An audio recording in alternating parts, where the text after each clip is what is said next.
Poštovani prijatelji, ovo je verzija na srpskom jeziku. Moj prijatelj Metanoja je danas je napravio intervju vezano za, po prvi put se ovo pojavljuje na našem jezičkom području, na engleskom jeziku je nažalost, to je intervju sa Cathy O'Brien, to je prvi put da je neko dao tako, to je deo mog filma koji sam prikazao još davne u Americi, bio je najpopularniji film tog vremena, nisam ga uopšte nisam redigovao ništa, to je jednostavno materijal išao live i ne redigovao materijal i to je postao veliki uspeh, baš zbog toga što je ona sama govori svoju stravičnu priču o kontroli uma, o tome šta se u Americi radi, ona je bila rob satanista koji su pedofila, koji su uništili Ameriku, koji uništavaju danas Ameriku, govori o njenim seksualnim odnosima sa gospođom Albright, govori o tome kako su njenu čerku iskoristavali seksualno Bush senior koji je bio glavni pedofil. To je deo inače priče koje sam ja sakupio sa prosvenim Srbim koji sam bio sa američkim patriotima više godina i upoznao sam i nju, među ostalog, i Phillipsa, svega su, snimio sam film o njima i ovo je deo toga prvi put. Inače, Roberto De Niro je 2 puta pokušao da dobije dozvolu od CIA-a, to nije dobio. Nešto najbliže što je dobijeno je Manchurian Candidate, to je sistem kontrole uma, danošnja želja satanista da vladaju svetom i da kontroliš ljudski um. Sve što oni rade, upravo do tome se dešava. Ono što nas prskaju sa neba, truju nam vodu, sve napravljaju svoje modifikacije ponašanja, to je njihova stara želja da se stvori obedient person. Sada je njihov kraj, se približava, nadajmo se, pobedio na izborima američkim Trump, koja sam imao prilike da upoznam, njegovu suprugu Ivanu, još davnih godina, i nadam se da će se desiti taj prevrat u svetu, da će satanisti da nestanu sa lica zemlje, ako ne, mi smo u jako lošim situaciji, njih jako malo, njih ima samo par miliona, naš ima više milijardi, i samo pitanje je kada ćemo da se dignemo na neki ustanak i da inače Cathy O'Brien je vrlo divno stvorenje. Ja sam dobio jednu knjigu kao rezultat našeg druženja. Uspeo sam na mojoj vezi u Departmanu pravde preko Eli Rosenbauma da šefa za istragu specijalne komisije američkog kongresa Departmana pravde da se mala Kelly Cox, njena čerka, deprogramira, što je želeo Phillips i ona, i dobio sam kao nagradu jednu knjigu koju će dobiti Face, koju će ugledati uskoro svi. Sve se dešava po toj knjizi. To je rekolekcija biološkog sina Rajharda Gena, to najavljaju sada na ovo, koji će da pusti Metanoja zajedno sa našom dragom Vesnom Pešić, da to pustimo, da vidite da je sve počelo od Haškog tribunala, misli sve to radi nemačka obaveštajna služba, BND, šefova Rajhard Gena, najveći špijun svih vremena, koji je radio sa Hitlerom. I ako se nešto specijalno ne desi, mi smo u jako lošoj situaciji. Tako da, upravo, imate ekskluzivnu mogućnost da gledate nešto, jedan moj film koji sam snimio u Americi, koji je jako prihvaćen, i nažalost mogu da čujem. Sad je ovo jedan po drugi put nešto drugo i nadam se da će vam se dopasti, nažalost i na engleskom. Kvalitet nije najbolji, jer je tu dosta bilo ljudi koji su intervenisali, koji su vikali kasete, misleći da službu DBA koja se trudila, koja radi za CIA od uvek, i oni su mi otimali materijale mog filmova i ne dozvoljavajući da ovo govorim, što govorim ili bilo šta, jednostavno nisu sa njima uvek bili njihova poduzne muve. Tako da želim sve najbolje da pratite vrlo pomodno šta Cathy O'Brien priča. Ja zahvaljam i kaseta je duga, ali preporučujem da je gledate. Prijatno. Dedicated on the way of trying to stop phenomenal fascism. And I spent some of my investigation rapport by now by working on various topics. One of them was KONTROLE topics, which took 7 years of my life and very deep research in reality of World War II and cover-up of one of the biggest Nazi war criminals who also made a big career. Mind control programming also made my interest. And I'm very delightful today, ladies and gentlemen, to present you the people, the victim of the program, Cathy, who I'm enjoying today her hospitality in her sweet home in Tennessee, and Mark Phillips as the person who saved Cathy's life.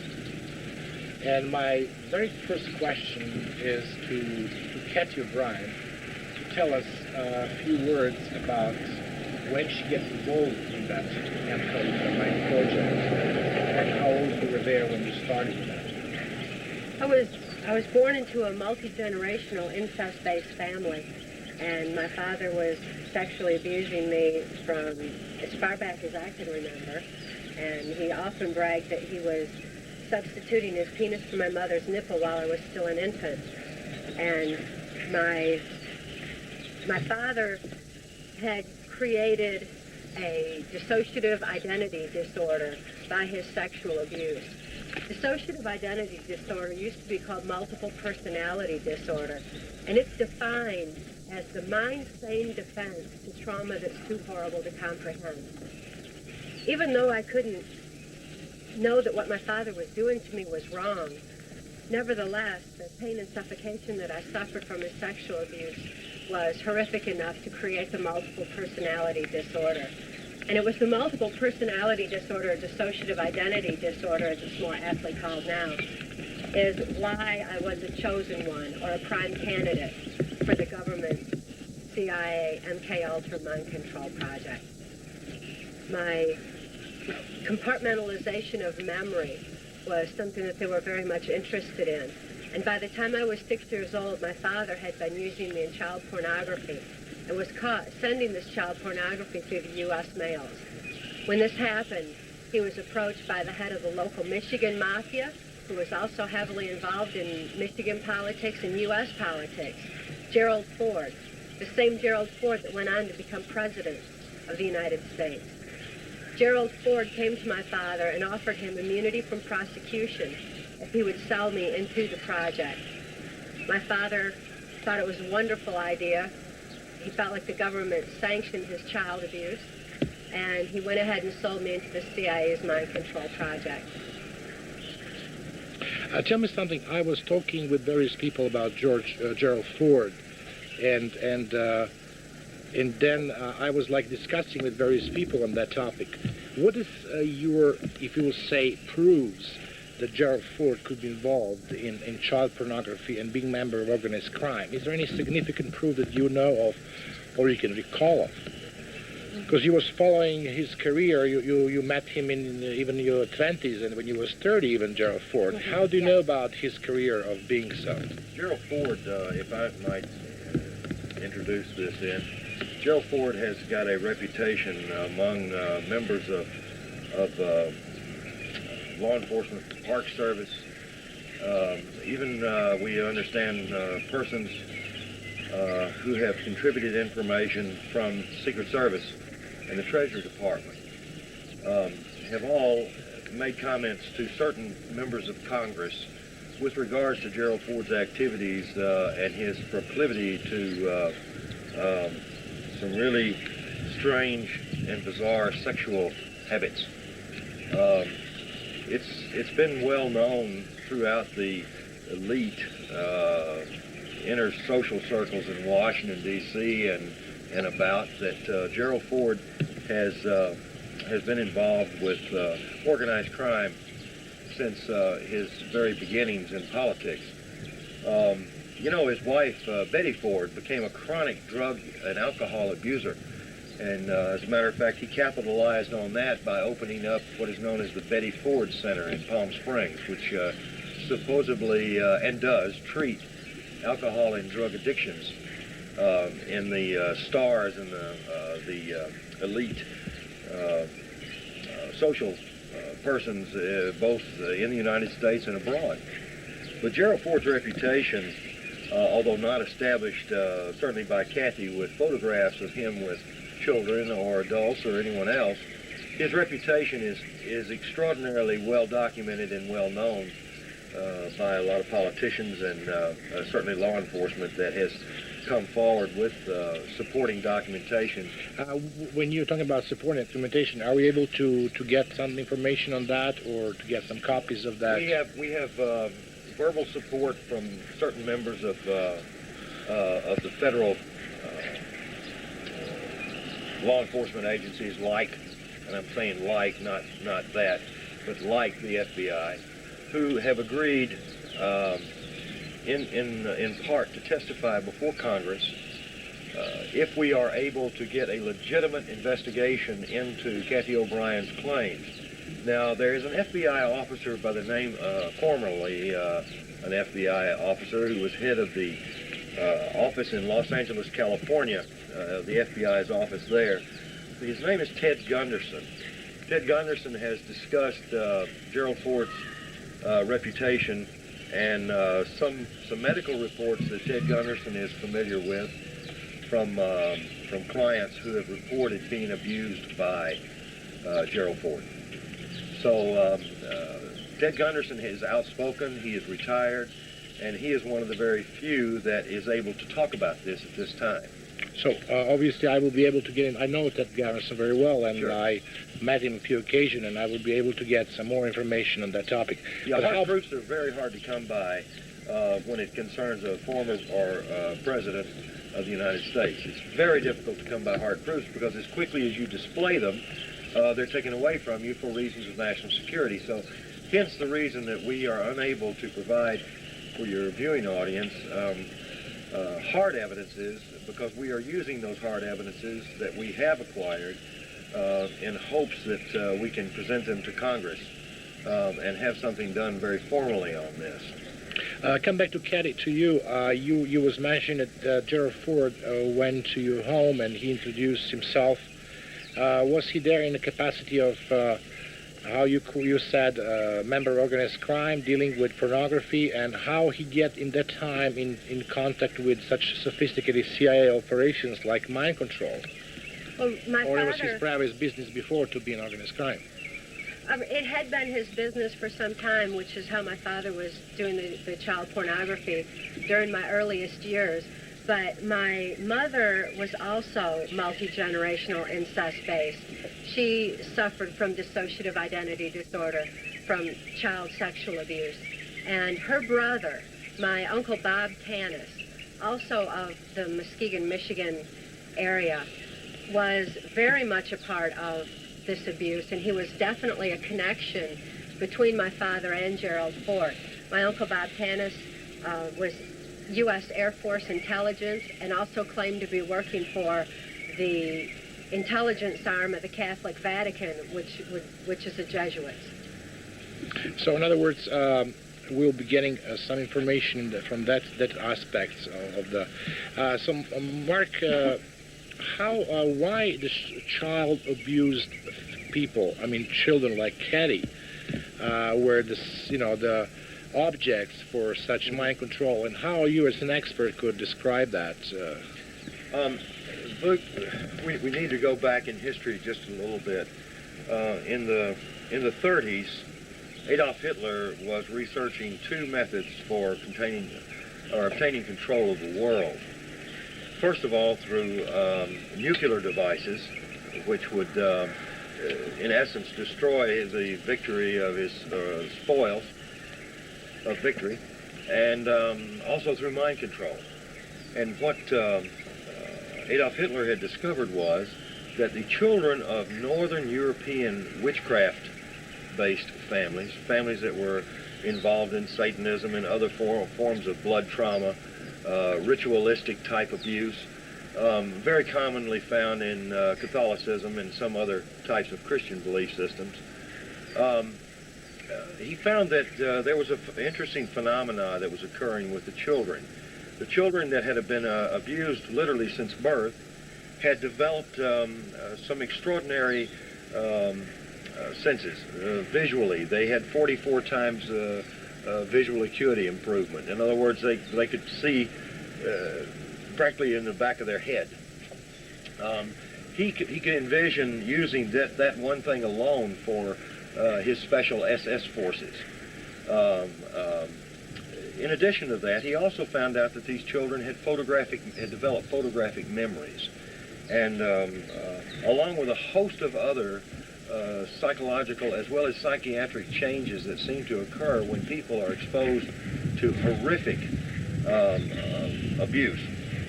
He took those studies, or actually had a fellow by the name of Heinrich Himmler, began to delve deeper and deeper into the research until he formulated a plan to literally genetically encode these children through interbreeding among these incest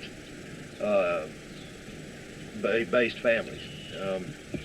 I guess plainly spoken, VUK, these people were abused, therefore they abused their own children, and their children abused their children, and you develop generation after generation of these abused children, which of course grow into adults. What we have found is that our government, the United States, became interested in it about the same period of time. Our intelligence officers that were serving in Germany at that time began feeding us information back that Hitler was going to breed a super race. And inside this super race was going to be a nucleus of individuals that Hitler or somebody else could have absolute control over. Now, these people would have high IQs, much higher than the average person, and it was not so much that they were smarter, it's the fact that they had been abused since birth. Cathy O'Brien's IQ is above average. Most of the people that we're dealing with here, their IQs are much higher than average. And this is as a result of not the interbreeding or the multi-generational effect. It has something to do with the abuse that she incurred. Her brain literally was forced to use more and more of itself until she has developed some incredible, but not so incredible characteristics, such as photographic memory. This, from my perspective, it was like a compartmentalization of memory where the abuse was compartmentalized in a certain part of my brain so that the rest of my mind could function normally as though nothing had happened. And I believe that's why it's termed the mind-sane defense to trauma too horrible to comprehend. But this compartmentalization has amnesic barriers around this photographic memory. And it was this compartmentalization of memory that the government was very much interested in and utilized throughout the Reagan-Bush administration in particular for me to be programmed to carry out specific criminal covert operations, which they wanted kept secret, as well as to deliver messages verbatim to different government leaders that were involved in implementing the New World Order through mind control of the masses. I have a question. I present your case to the various editors of big magazine in Europe and also editors of the various publishing houses. They found a big interest, but at the same time I faced quite a skepticism because of the fact that something what is very well known to you, and you're talking very spontaneously, was a very difficult topic for them to comprehend, and that's why I'm here today to give them more details and more accurate information and details regarding those topics. When you're mentioning that it was used first for sexual purposes, can you tell us the beginning of your sexual abuse and what is your recollection on that? Who was the first abusers that you faced in your childhood, and gradually how it's turned on to your other kind of utility they found for you, which is also sending messages and dealing with drugs? Well, my primitive behavior had been confused when my father was substituting his penis for my mother's nipple, because my sexual experience went into a realm of innate survival instincts such as eating food would do. And my father was my first sexual abuser. And from there, he prostituted me to various local policemen, local Masons, local politicians, such as U.S. Congressman Guy Vanderjagt, who later went on to head the Republican National Committee that put George Bush into the office of president. But my Uncle Bob Tanis was also one of my primary abusers from a very early age. My next question is the involvement of implementation and how the Nazi came to this country. He was lecturing over 30 times in various communities, including police, right? Yes. We've spent the last 5 years, Cathy and I have been lecturing with primarily psychiatrists, psychologists, mental health caregivers, and of course state, federal, and as well as local police groups all over the country. We're entitled to teach in 11 states for continuing education credits for these particular persons. And to answer your question about where all these scientists came from, the United States government had in 1947 started a Project Paperclip. Project Paperclip was the importation of Nazi and fascist scientists that had scattered after World War II out of Germany and Italy all over the world. And we were bringing them together and bringing them over here. We had propulsion scientists and we had mind scientists or psychiatrists. You have in your library, I saw the other day, the book written down about that, right? Yeah, a lady in Washington, D.C., who's a very prominently well-known reporter for the Washington Post, I believe. Her name is Linda Hunt. She's been a Washington correspondent for many years. She did the actual research into the Freedom of Information archives and actually came up with the information on Project Paperclip. And people like Werner von Braun, the more notable ones that most people know about, propulsion scientists that helped actually build NASA, the National Aeronautics and Space Administration, from the ground up. He, along with a lot of other scientists, were brought to this country over a 43-year period of time. And they were secretly placed in our learning institutions, our colleges, universities, excuse me, and into major corporations, research labs, as well as NASA and the Defense Department. If you mentioned over 43 years, means far behind the World War II. Yes, yes. Does it explain some kind of putting these two nations together in a way, Germany and the United States? I don't think they ever separated. As a matter of fact, I'm not saying this flippantly, but I don't believe that Nazi Germany lost the war. I believe they just had to move their operations from their country to this country.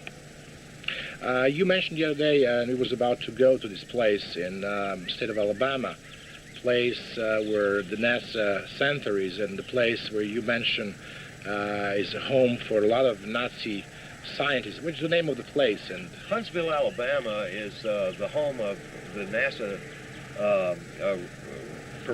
rocket propulsion group of scientists. And NASA is about 100 miles from Nashville, Tennessee, where we are now. And NASA has become the home of an enormous number of German scientists, many of whom have had new identities supplied to them. They've had complete changes done in their histories so that they cannot be found as to who they actually were. Well, most of those scientists that were involved in mind control and rocket propulsion during the 40s and 30s under Hitler's regime are now either dead or they're retired. They're old, very, very old. But their children who took their places are in fact working at the facility in Huntsville, Alabama, known as NASA. But also a lot of war criminals from Germany that didn't have any involved in any research got their home here.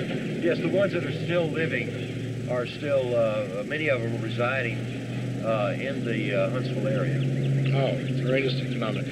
I was involved myself in a long process of getting Kurt Waldheim file to trial, and I met people even in Justice Department, one very, I call them Don Quixote's organization among Justice Department, yes, who was tracing this war criminal with a lot of problems. And one book just came out recently, 2 years ago, called Betrayal, by Alder Rosenbaum, who was head at the time of the Justice Department Criminal Division's Special Investigation on War Criminals, and he was describing what kind of trouble this organization had by tracing these criminals even in the United States, which looks very unusual, but not unusual after I hear your story. Well, that's true. Of course, when Linda Hunt did her book, she too ran into a number of obstacles with the Justice Department.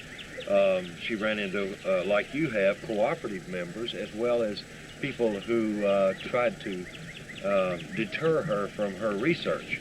Now, most of this research has, of course, been declassified, or most of the information that the research was based upon has been declassified and is available if someone is willing to dig it out. Well, she did. Well, that's a very interesting phenomenon.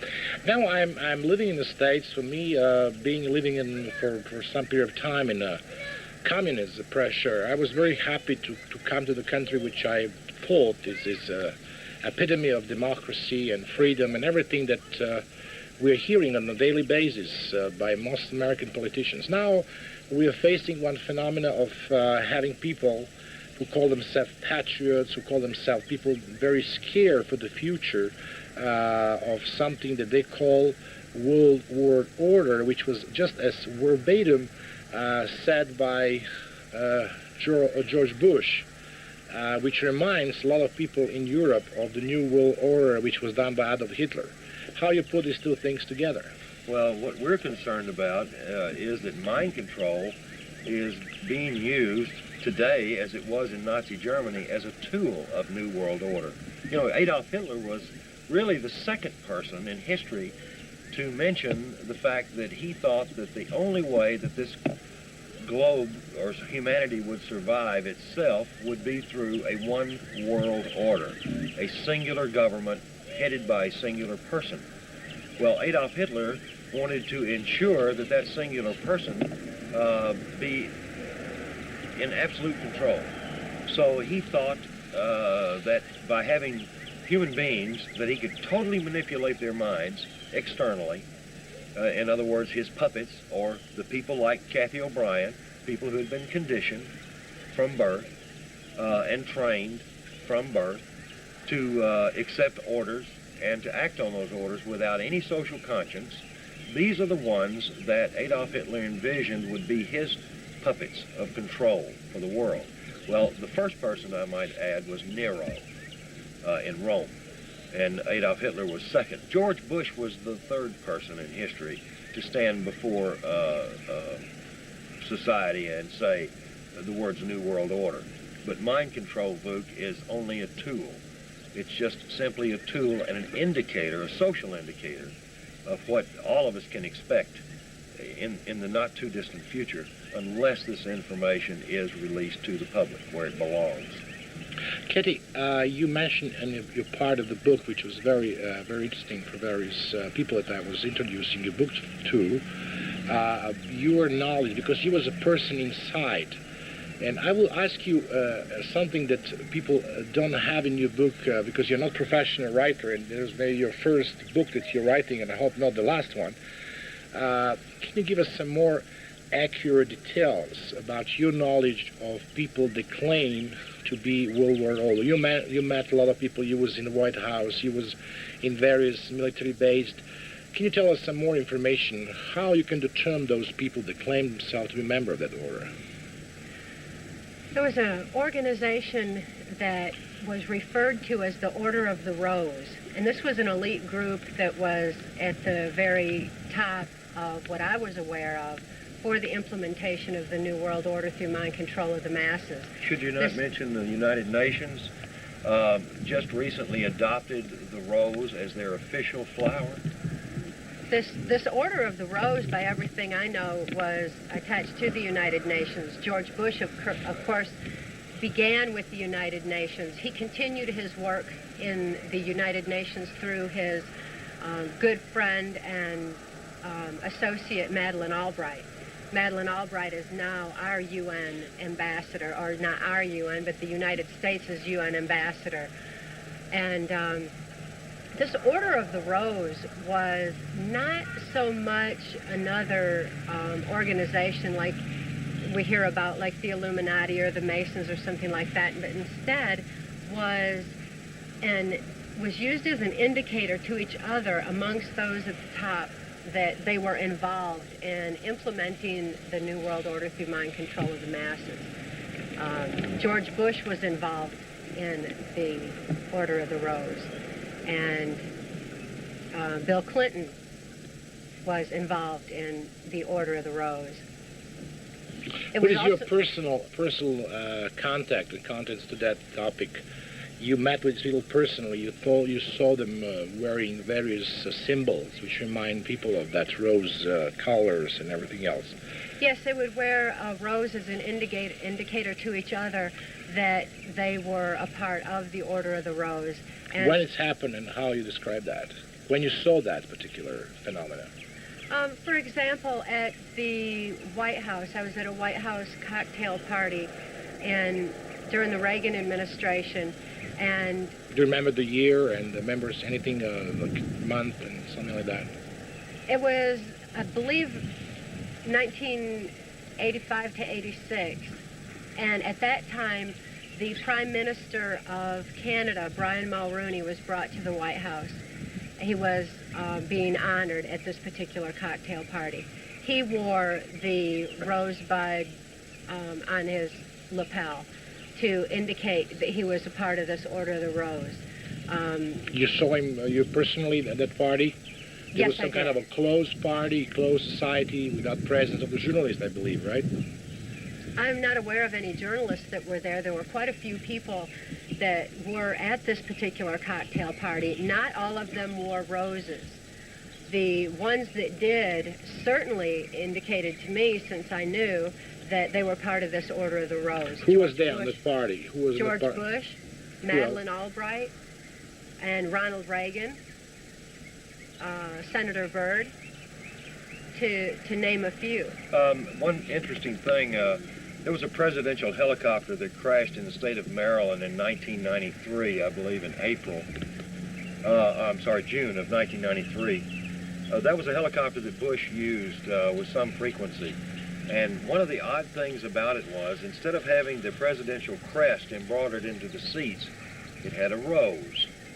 Now, Cathy O'Brien had reported a rose that was embroidered into the leather seats of a helicopter in 1990 to the FBI when she gave her testimony. But it wasn't until 1993 that we actually got corroboration of that through a news report when a presidential helicopter actually crashed with, of course, no one in it of any importance as far as politically goes. But nevertheless, the helicopter did crash, and photographs of the seats were taken. So that photographs available? Yes, yes. Yes, sir, and the rose indicator was, that I saw in George Bush's helicopter was black. This black rose was an indication of death. The red rose was an indication that I would be used in sexual mode for prostitution purposes. The white rose was an indicator that messages were being delivered. When baby's breath was surrounding the rose or the rosebud, it was an indicator that my daughter Kelly was usually involved in that particular operation, which meant that she was going to be sexually abused as well. These were her cues. These were visual cues that the person delivering them would be privy to, VUK, but no one else. And these, in the course of using these particular cues, they would simply touch the rose to access a particular program message or to program one in. That wasn't all that it took to set the program. There was so much that was done at the onset, so much trauma that I witnessed that had caused my mind to be primed for accepting program, and this base program was already laid. From the base program, other programming specific programming, the delivering of messages, was then added, or the particular sexual perversion that had to be fulfilled was added. And then they were ready to be accessed, and when it was time to be accessed, they would simply touch the You just rope. mentioned that you was testifying in front of FBI. Yes. What kind of testifying was that we're talking about? In 1989, I brought forward the diaries of her controller or handler, Alex Houston, because these diaries contained a number of large cash transactions among high-ranking officials, both within the Justice Department, in the entertainment business, as well as some politicians, including... Cathy, you have in front of you a list of the people that you collected after your collection of everything that happened after you was rescued by Mark Phillips. People that you can say and swear the member of the Rose. Can you give me this list and tell me what people are on that list? And you also having a list of all drug traffickers that you was acquainted with. You met them and you work with them. Yes, this is a partial list that I've compiled. It was just a matter of listing some names for convenience purposes for people investigating. And I refer to it as a perpetrators list because these are certainly traitors of our country that are involved in implementing the New World Order under this group that they refer to as the Order of the Rose. And the orders from the Rose were orders from George Bush. That's not to say he was the very top person in this effort, but he certainly was in this, the aspect of it that was going on in our country, Canada, Mexico, and throughout the Caribbean. One of his primary people that was working under him in the UN capacity was Madeleine Albright, and Madeleine Albright was part of the Order of the Rose that was involved in the Caribbean operations, and even had an office in the Organization of American States office in Washington, D.C. You visited her. Can you tell me more details how you came in touch with her? And you told me that she also sexually harassed you in that office at the time. Can you tell me approximately the time frame and when it's happened and when you visited, and who brought you to this meeting with her, and what was the purpose of that meeting? This was in, I believe it was 1985. I have a little more difficulty with exact dates and times because as a programmed multiple, in essence, it was as though it were one long day to me. I was not aware of time, my age, or anything else. But Madeleine Albright was at the White House cocktail party that was being thrown for Brian Mulroney, Prime Minister of Canada, who is also Order of the Rose. And main purpose for you being there was what? Was for prostitution to Brian Mulroney at that time. But anytime I was in Washington, D.C., it was usually multi-purposed, as was this particular trip. And after having been prostituted to Brian Mulroney that Can you explain me the situation in more details? Who brought you there, and what was the room that was used for that reason? Also in White House, or he was guest in White House? He slept in White House? Yes, he had a room in the White House at that time, and I was brought into a White House cocktail party for the purposes of making contact with Brian Mulroney for prostitution later that evening in his room in the White House. This room? Can you describe this room? It was one of the nicer guest quarters that they have in the White House, and it was actually a suite. It wasn't just a bedroom. There was an outside room to it that had a sofa in it and some comfortable furniture. But also in that room, by the time I entered, were 3 other girls, one of which was a very dear friend of mine who remains a dear friend of mine to date. She's a mind-controlled slave of U.S. Senator Arlen Specter. She's not free at this time.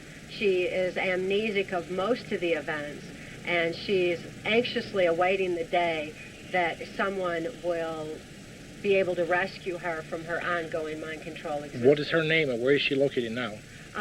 For her safety, I will not say her name or her location, but I will say that she has flashes of memory at times.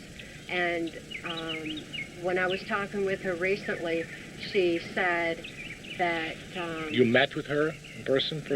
Yes, I've seen her since. She knows that the book Transformation of America has been written, and she finds tremendous hope for her and her children and for other mind control victims, that someone is actually vocalizing the atrocities that are going on in this country. To come back to the topic of Mulrooney, so Yes. you was brought to the entrance of the White House, especially Yes. which entrance you was using for? Service entrance. And to exemplify how the mind control slave's subconscious is so literal, my escort, Secret Service escort, stopped outside the door and pointed out the sign that said service entrance on it to me and enunciated it quite differently so that I understood it to read, "Serve us in trance." And the service entrance was very often how I was brought into the White House. He took me inside and up to the room that was being used for a cocktail party. Well, actually, it's a series of rooms. It's all interconnected where you walk from one right on into It was the during other. the Reagan administration, right? Yes. President Reagan Reagan was president at the time, and... Mrs. Reagan was not there, or she was there? Not that I saw. She wasn't...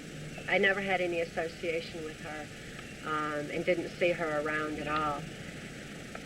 So who brought you there? I mean, just Secret Service, but who was your mind control operator at the time? At the time, my handler was Alex Houston. Alex Houston was the one who was part of the country music industry, which was the cover for our travels that brought me wherever I was ordered to go. U.S. Senator Robert C. Byrd was my owner. And as my owner, Senator Byrd directed my activities. He's the one who told Alex Houston to have me in specific places at designated times. And on this occasion, it was Senator Byrd who ordered that Alex Houston bring me to the White House.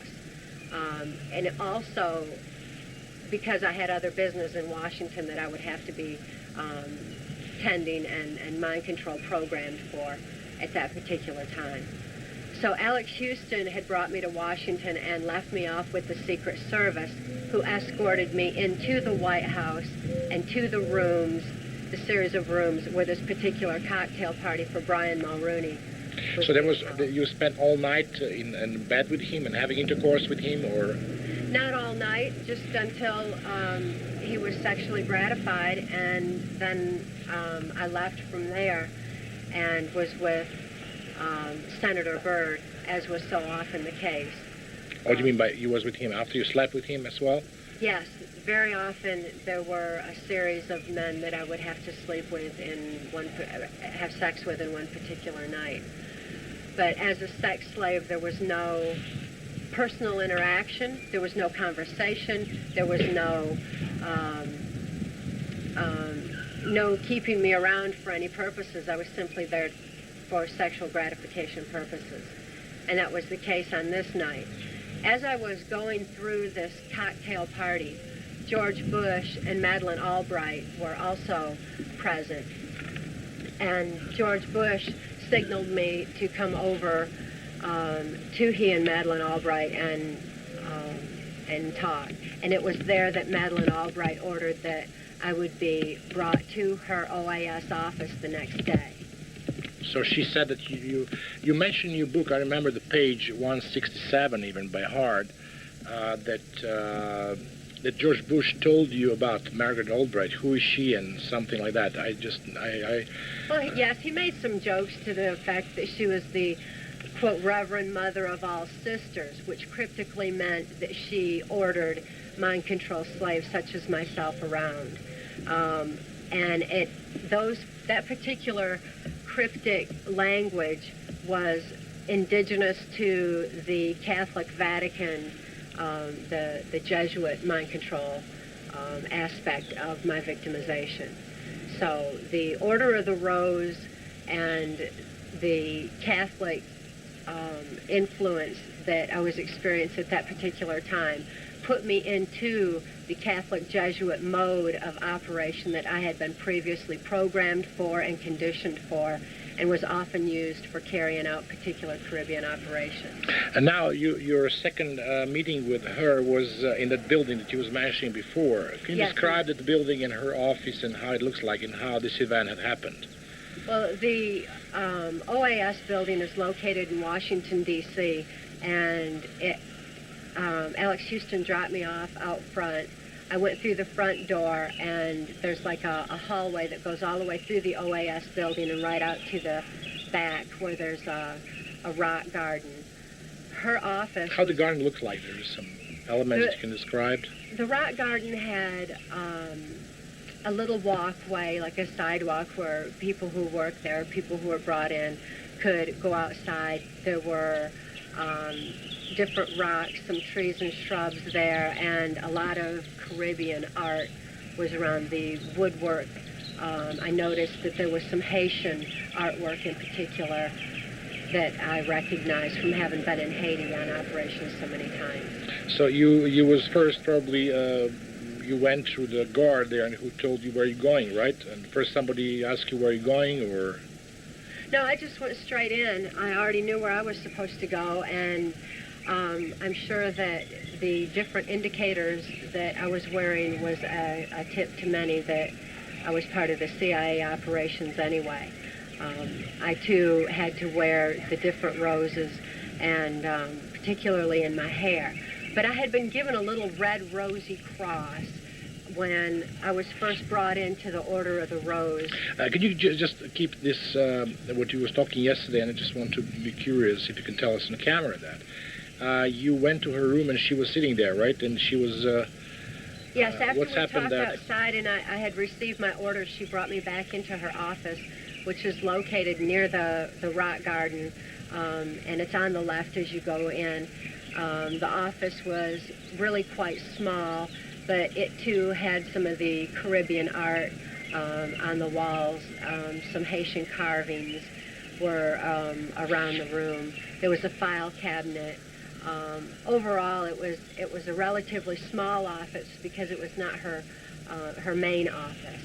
But this OAS office was directly connected to the United Nations, and anytime I was around Madeleine Albright, the Catholic Jesuit aspect was accessed and used, and she accessed my sex programming at that time and made me perform oral sex on her before leaving. So how long was this action? So what she did was she just take her clothes off and order you to order oral sex on her? Well, actually, she just removed her panties. She was wearing a dress at the time, a longer skirt, which was more suitable for summer. It was a summer type weather anyway, and she just removed her nylon panties and had me perform oral sex on her while she sat in her office chair. And was she excited with that? Did she have an orgasm? From yeah. What you can think of? How long you stayed there in her office? As long as it took. I really don't know how long it was. Any time for something so disgusting is too long. But it was just until she was sexually gratified, and then I was just ordered to leave. So what kind of order did she give you in that particular moment when she met with you? Well, she just accessed the sex program part, the same part like Hillary Clinton would use, and that was done through the sister references, particularly a twin sister reference where the sex programming had actually already been instilled, and the removal of her panties and with her spreading her legs and giving me orders was really all it took. So in other words, you was completely automatic. So you was just because of your mind control and your robotic behavior in the time. Totally robotic, and I had no ability to do anything other than what I was instructed or what I had been previously trained to do.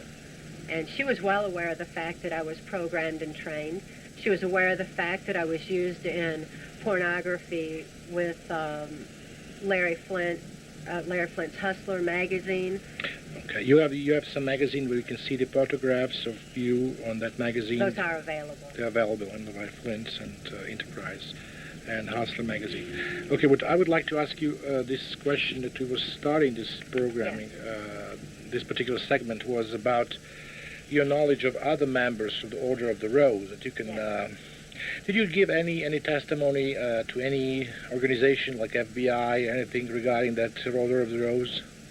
No organization like that. As a matter of fact, there are certain factions, criminal factions of the government that are involved in this. There's certain factions of CIA and certain factions of FBI, much lesser on the FBI. This was very high up in government. This is government officials such as Mexican President Miguel de la Madrid, who was president during the Reagan administration, Salinas, who was vice president and later went on to be president of Mexico. You met him personally? Yes. You did also perform your sexual... With De La Madrid. De La Madrid, not with Salinas. Several times with De La Madrid, yes. Where, in Mexico or in... In Mexico. In Mexico. And other people involved were like Bill Clinton. In 1984, I had occasion to be at the CIA Near-Death Trauma Center compound in Lampe, Missouri.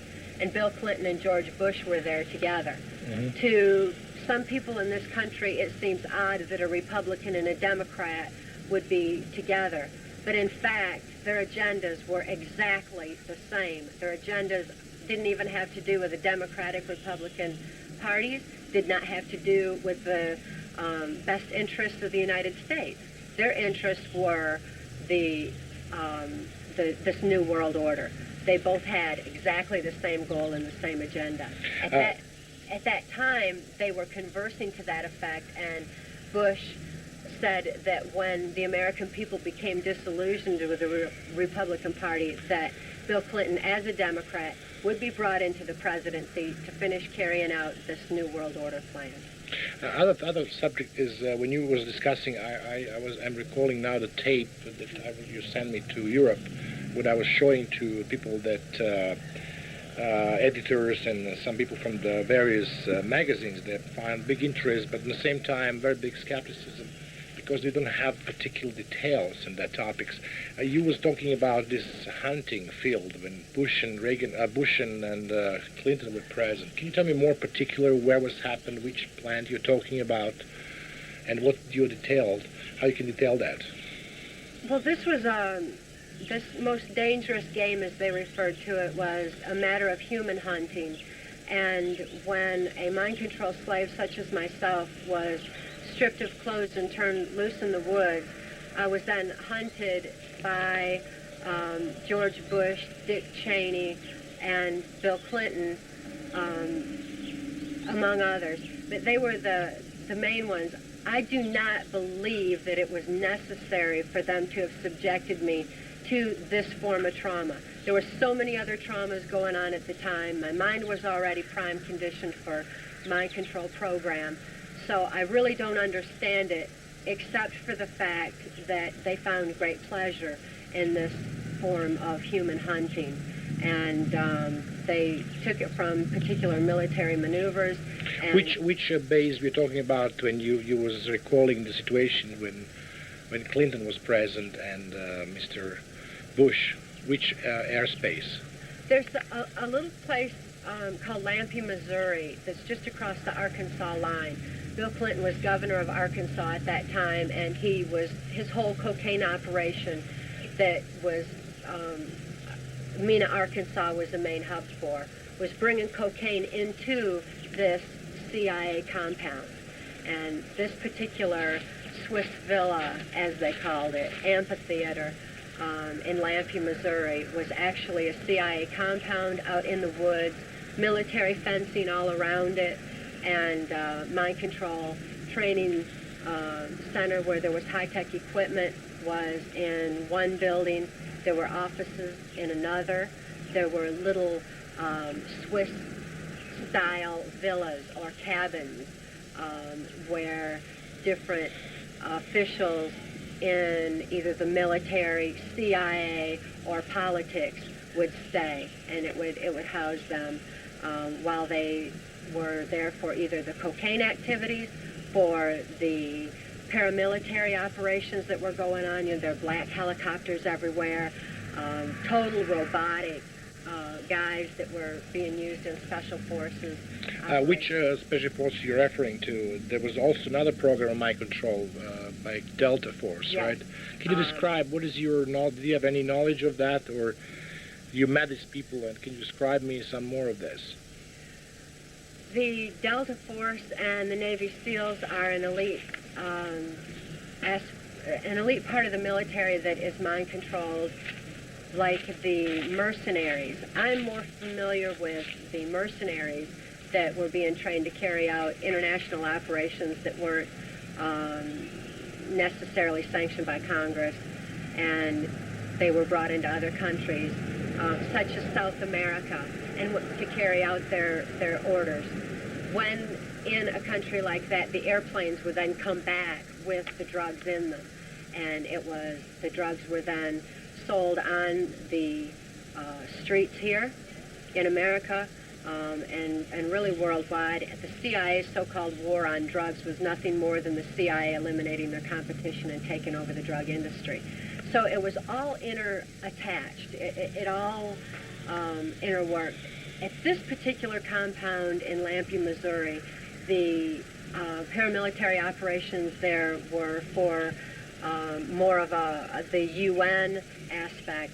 They didn't wear UN uniforms. They wore black uniforms, had black helicopters, and this was for implementing the New World Order and didn't really have anything to do with our actual military defense. So there were some specific units which was probably out of control, maybe, but it was very well known to the President of the United States because he was taking part of that. Oh, very well known, yes, and maybe not so well known even to some higher officials in the military, because this was not a routine military. It was a routine military base. It was not routine military maneuvers. It was not known to the American public. Instead, this was secret operations, and like I said, for the purposes of bringing in the New World Order. And also, I believe, acquiring a lot of money that was paid on the street of various cities, Yeah.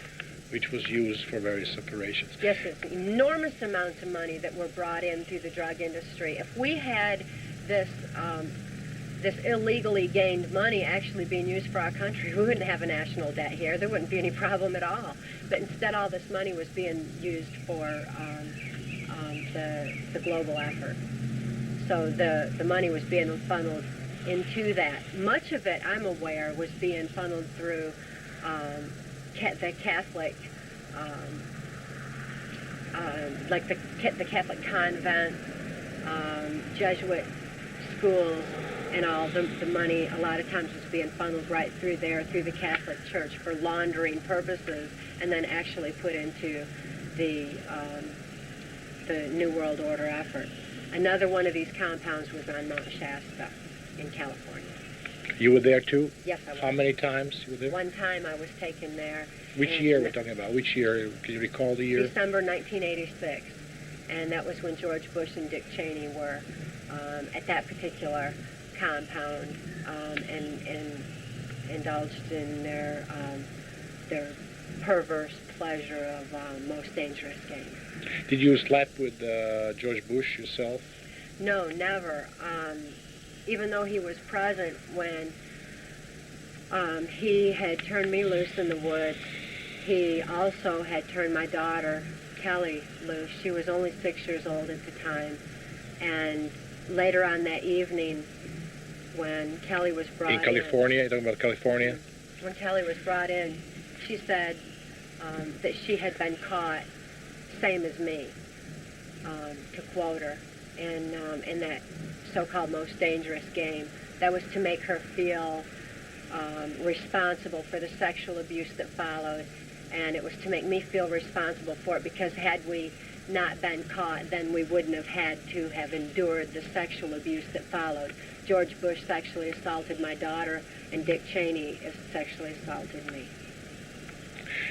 So now, can you recall who brought you to this Californian-based, and can you give more details on that topic, where you was brought, how this compound looks like, and everything else, which will help us more to understand and comprehend the situation, which was probably very shocking when I was presenting it to the various media organizations in Europe. Well, Alex Houston was making a trip across the country to California at that particular time. In California, in December of that year, during the Christmas break, is when Ronald Reagan came in, De La Madrid came in from Mexico, and it was all part of the groundwork for what's known as NAFTA, the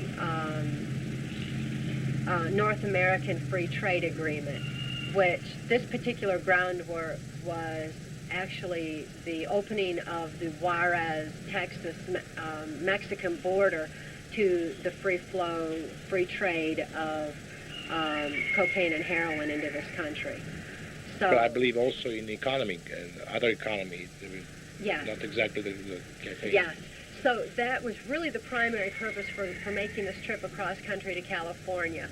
And en route, we stopped in the Lake Shasta area. Who was with you? Alex Houston, Kelly, and I were traveling by motorhome across country.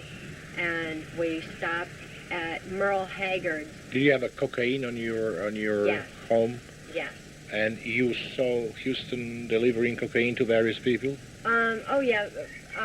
More often, I was the one who actually had to make the cocaine deals or load it out, because I was the slave. Why should he have to carry it, is the way he thought. So I was usually the one that carried those large amounts of cocaine to the different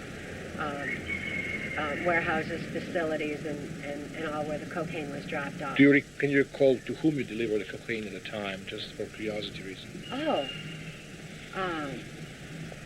many, many times the cocaine was brought to a CIA drug drop, as it was referred, in the state of Kentucky. It was Diamond Tavern's resort where the cocaine was brought in. Another place was at an abandoned amusement park in Ohio, where the cocaine was dropped off. There was usually large quantities of cocaine involved in those kind of deals. Aside from that, it was just minor, hand distribution to different people in the country music industry or different politicians. Did you have him paying you on the spot, this kind of money, or you never saw money, or how it was done? On the larger deals, there was not money exchanged. A lot of times there were bank transactions that had occurred that I had been programmed to deliver the specifics on the larger deals. On the smaller deals, there was some money that was made at that time. Now, Mike, we have now some. One of the reasons I came here was very much to dig out some more evidence on various aspects of the story, which was very, very shocking for most Europeans. I said, maybe Americans living here and being faced with the situation on a daily basis in one way or another, even that we can say that most Americans are not familiar with this back scenes happening on a daily basis in this country. You've been showing me the book. Can you tell me the contents of the book, Mark, and what is the book all about? Well, yeah, Rebecca, first of all, I'll tell you where the book came from. Alex Houston was Cathy O'Brien's handler for the CIA. He's a CIA operative, drug runner, pedophile, money launderer, as well as slave runner. And he even though he did not orchestrate Cathy O'Brien's activities for the most part, he was responsible for making sure that she was in certain places at certain times. As you all have discussed earlier, I'm sure, there are codes, keys, and triggers that are necessary for someone to know in order to access, very much like getting into a computer program, in order to access the mind of one of these programmed individuals, such as Cathy was, you need to know the codes, keys, and triggers. I was aware of this because of a general in the military that had informed me that somewhere Alex Houston must have a record book where it'll say record book on it, and it would indeed contain some of her codes, keys, and triggers. Well, I knew that Alex had a large safe in his home. Very, very old, but extremely large professional bank type safe. And that I knew too that Cathy O'Brien had a photographic memory, so that if she had ever seen the combination even once, it would be recorded in her mind. But unfortunately, I was rather disturbed that she could not tell left from right, and usually, you know, so many turns left and so many turns right. Well, that did pose to be a little bit of a problem, so I just simply reversed the process. But I was able to access in Cathy's memory the actual combination to the safe. And when we opened up the safe, this book, a central record book, did indeed come out of that safe. What means central? Is it book by some central? Oh, I think you can buy these books. They're record books. I think you can buy them most anywhere. But like many CIA operatives, they normally stay with the same theme, and so everything on it will either say Central or CIA or CCA or something of that nature. But contained within the pages of this book was much more than codes, keys, and triggers. As a matter of fact, there were very few codes, keys, and triggers in here. What was important, though, were offshore bank account numbers, numbers of persons high up in politics, like Bill Clinton. And at the time that I got this book, Bill Clinton was only running for the office of president. I didn't realize that he had been destined to be placed in that office. But there are a lot of drug dealing, a lot of South African telephone numbers and bank drops. Ways to launder money, primarily, are in this book. But, you just mentioned Bill Clinton. Can you please show me the page where... Cathy, where is the page? She can find it very quickly. Where Bill Clinton's name is there and his telephone number was there, which I believe some people they've been using, they could be... Yes, this one. Let me face this with the camera.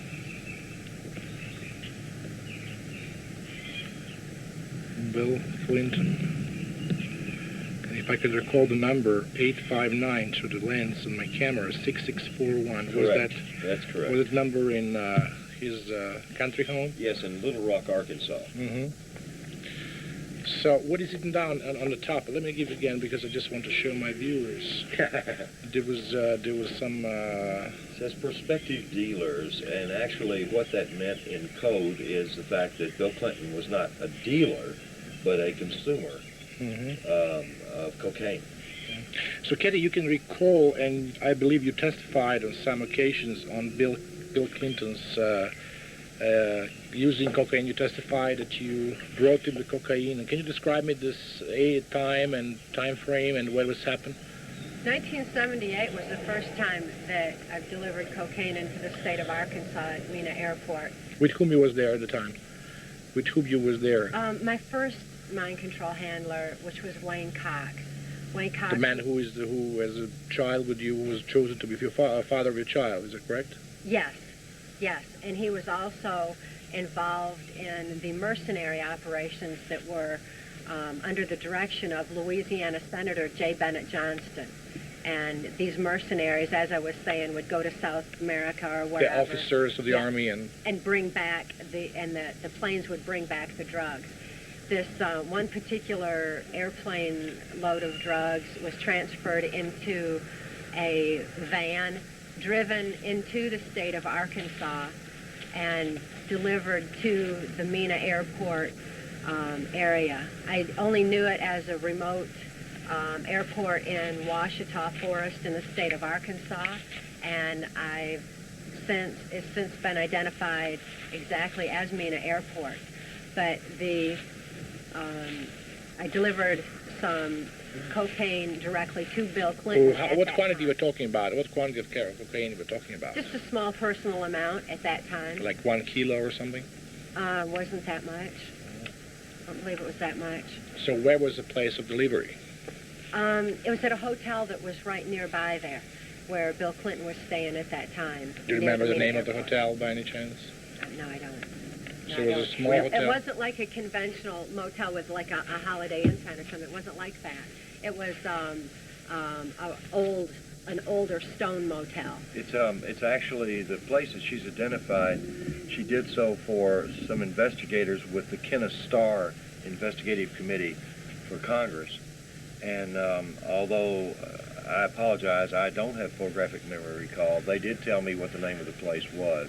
It is it was at one time it was built during the 20s, and it was used for hunting, as a hunting fishing lodge, motel type of thing, but has long since been used as a retreat for various Christian groups and this sort of thing. But yes, it's in existence, and it's there in the Ouachita Forest. We'll be able to recall this hotel when you'll be able to see this hotel now. Right, I can Cathy? get photographs of it. Now to come back to this topic, you brought there, you came in his room, right? He was there? Yes, Bill Clinton was governor of Arkansas at that time. He was for a very brief period of time. Then later he became governor for an extended period. How the situation was looking like? You brought him this cocaine to his room, right? Yes. Or... Yes, along with a message from J. Bennett Johnston, because this was from Johnston's personal stash of cocaine that he was sharing with Clinton, because it was supposedly extra good cocaine. Bill Clinton snorted 2 lines of it then, and did... He did in front of you? He opened the package? Yes, and told me to tell his friend Ben, as he referred to him, that the cocaine was excellent, so it was real good. So I did. That was the first time I witnessed him using cocaine, and I did have occasion to see him using it throughout the Reagan Bush administration. So that was your first occasion that you met in person with Bill Clinton, is that correct? Yeah. Did you testify on that to some committee or any organization like FBI or whatever? The information was turned over to the ones that Mark just mentioned. To the what was the organization? I'm sorry. The Starr Committee. It's Kenneth Starr. He's been appointed by Congress to investigate the Whitewater, and as well as Mena, Arkansas affair. His group is rather large. They've come down with several indictments. They've already forced Hillary Clinton to have to testify. It's an official group by the Congress. It's an Yes, official organization. yes. And you testify together, or you or Cathy? No, our testimony thus far has not been made public. This is the first even mention of it publicly. The other reports that we did, we've turned this information over to all aspects of law enforcement. When this testimony was taking place, exactly what time, and you have a frame time, and when this happened, which year? The first testimony was this, along with some other physical evidence, is that Alex Houston was in the cocaine business, and that was given by myself to the FBI in Anchorage, Alaska in 1989. 1989. Who was the person in charge that took this evidence from you? Ken Marishall. Ken Marishall was FBI special agent? Yes, he was in charge at that time of that particular office. I also reported this information to United States Customs Enforcement in Anchorage, Alaska. But since no crimes had been committed in the Alaskan jurisdiction, they were not permitted to investigate it, only to forward the information on to Washington and to the respective areas that I was reporting where crimes had been committed.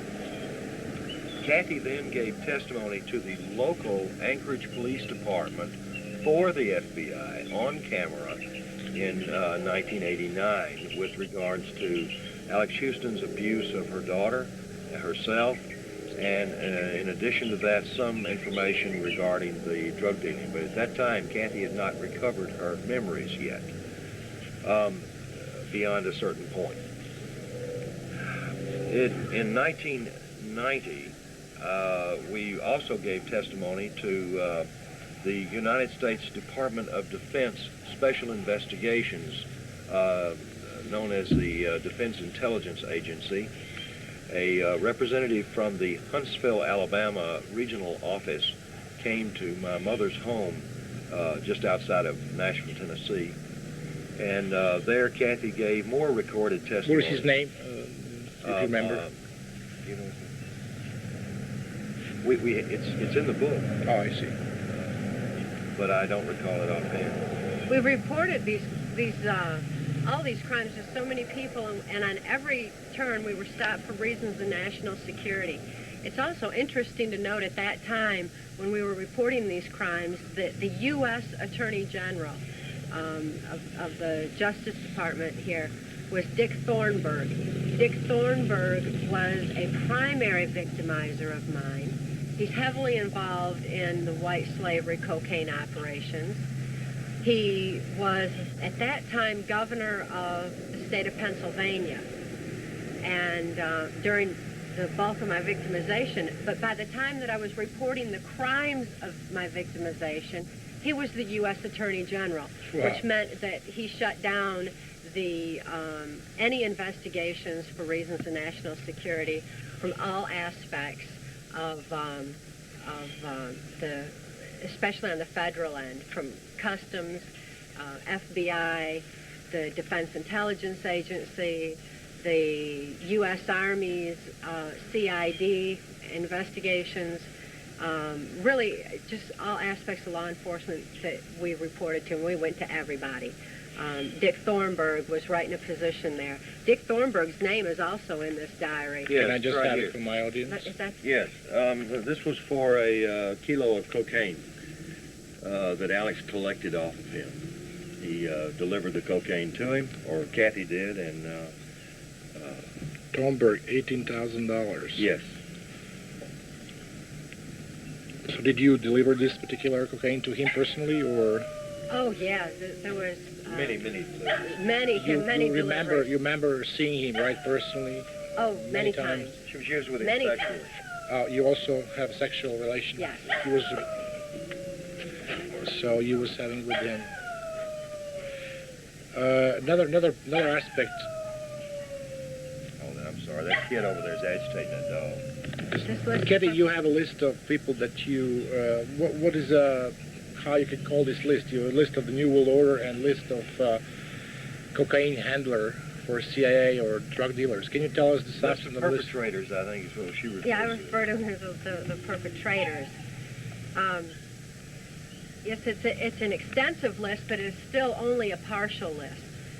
And it has names like the former CIA director, Bill Casey, He was also part of this cocaine operation. and the white slavery. And he was one of the most integral parts of the Order of the Rose merging of the CIA and the Catholic Vatican that I'm aware of. His ties into the Jesuit aspect of this were extensive. It's my understanding from childhood and right on up through Bill Casey that the Catholic Church wanted to be the one world church. That was their ultimate goal. And when Ronald Reagan To surpass other beliefs and just to make every church to be Catholic, in other words, Orthodox Church, or and what is your knowledge about that? In which respect you came to this conclusion? well, I came to the conclusion from childhood when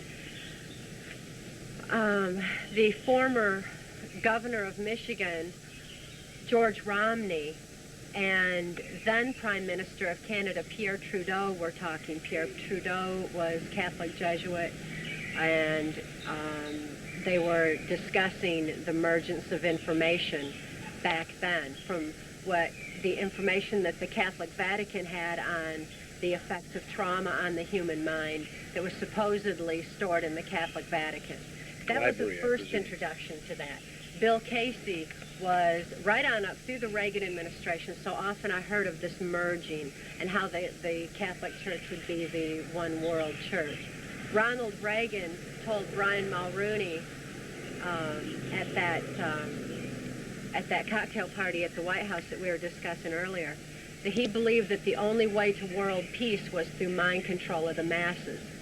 When he stated this, it was also a play on words, the play on the word masses. They believed that people could be manipulated through the church, because if the church leaders were delivering this, the orders under this new world order, then the people would interpret it as information from God and supposedly do exactly what they were told to do.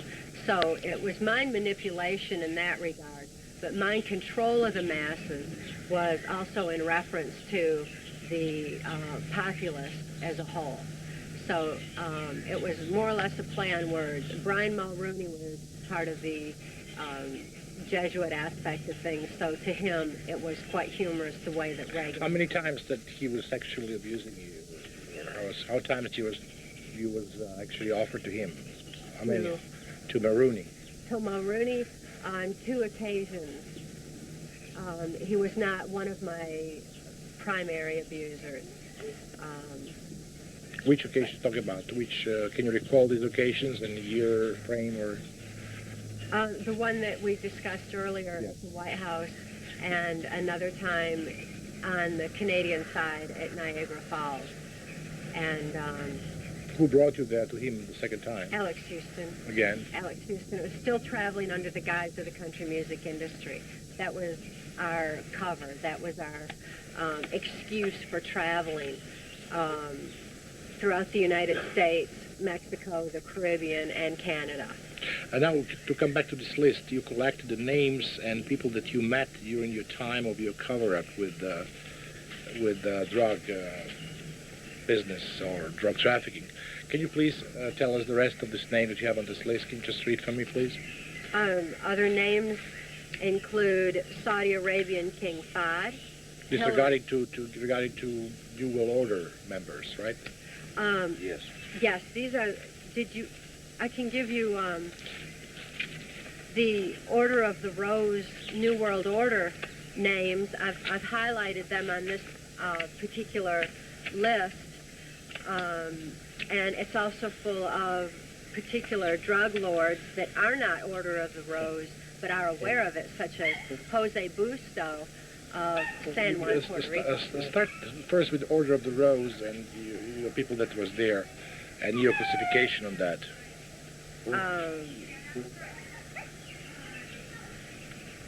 The U.S. diplomat Philip Habib, U.S. Army Lieutenant Colonel Michael Aquino, who was a primary programmer of mine, U.S. Congressman Guy Vanderjack,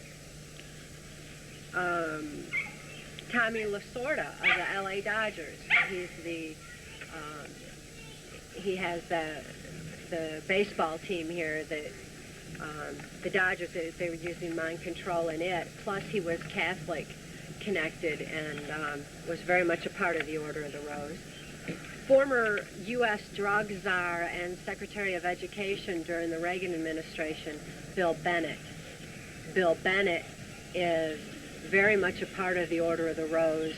He's a mind control programmer, and his brother, Bob Bennett, is a so-called attorney who is also part of this global effort. Saudi Arabian Ambassador Prince Bandar bin Sultan, who I understand has since become King of Saudi Arabia.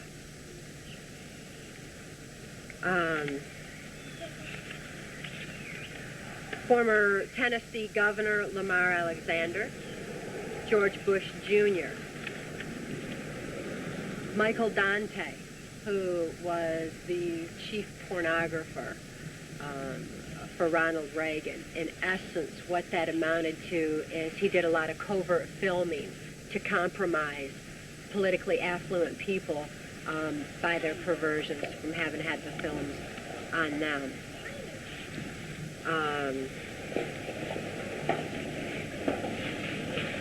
Hank Cochran is a singer-songwriter in the country music industry in Nashville, Tennessee, who was one of the primary people in the CIA's cocaine operation. He's also aware of the Order of the Rose. This Order of the Rose group was a small group. It was an elite group at the very top, and it was mostly the world leaders.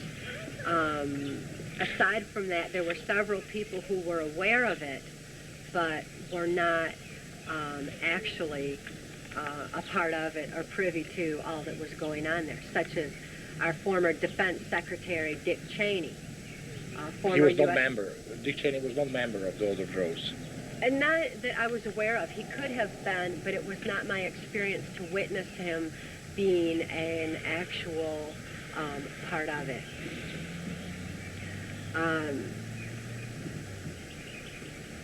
There's a U.S. Congressman, Gary Ackerman of New York, U.S. Congressman Jim Traficant of Ohio, General Manuel Noriega of Panama was well aware of the Order of the Rose. I'm not sure whether he was actually a part of it or not. He was certainly a part of the CIA's drug operations during the Reagan-Bush administration that I was aware of. Did you met him personally? Yes, I have. Which occasion you met Noriega?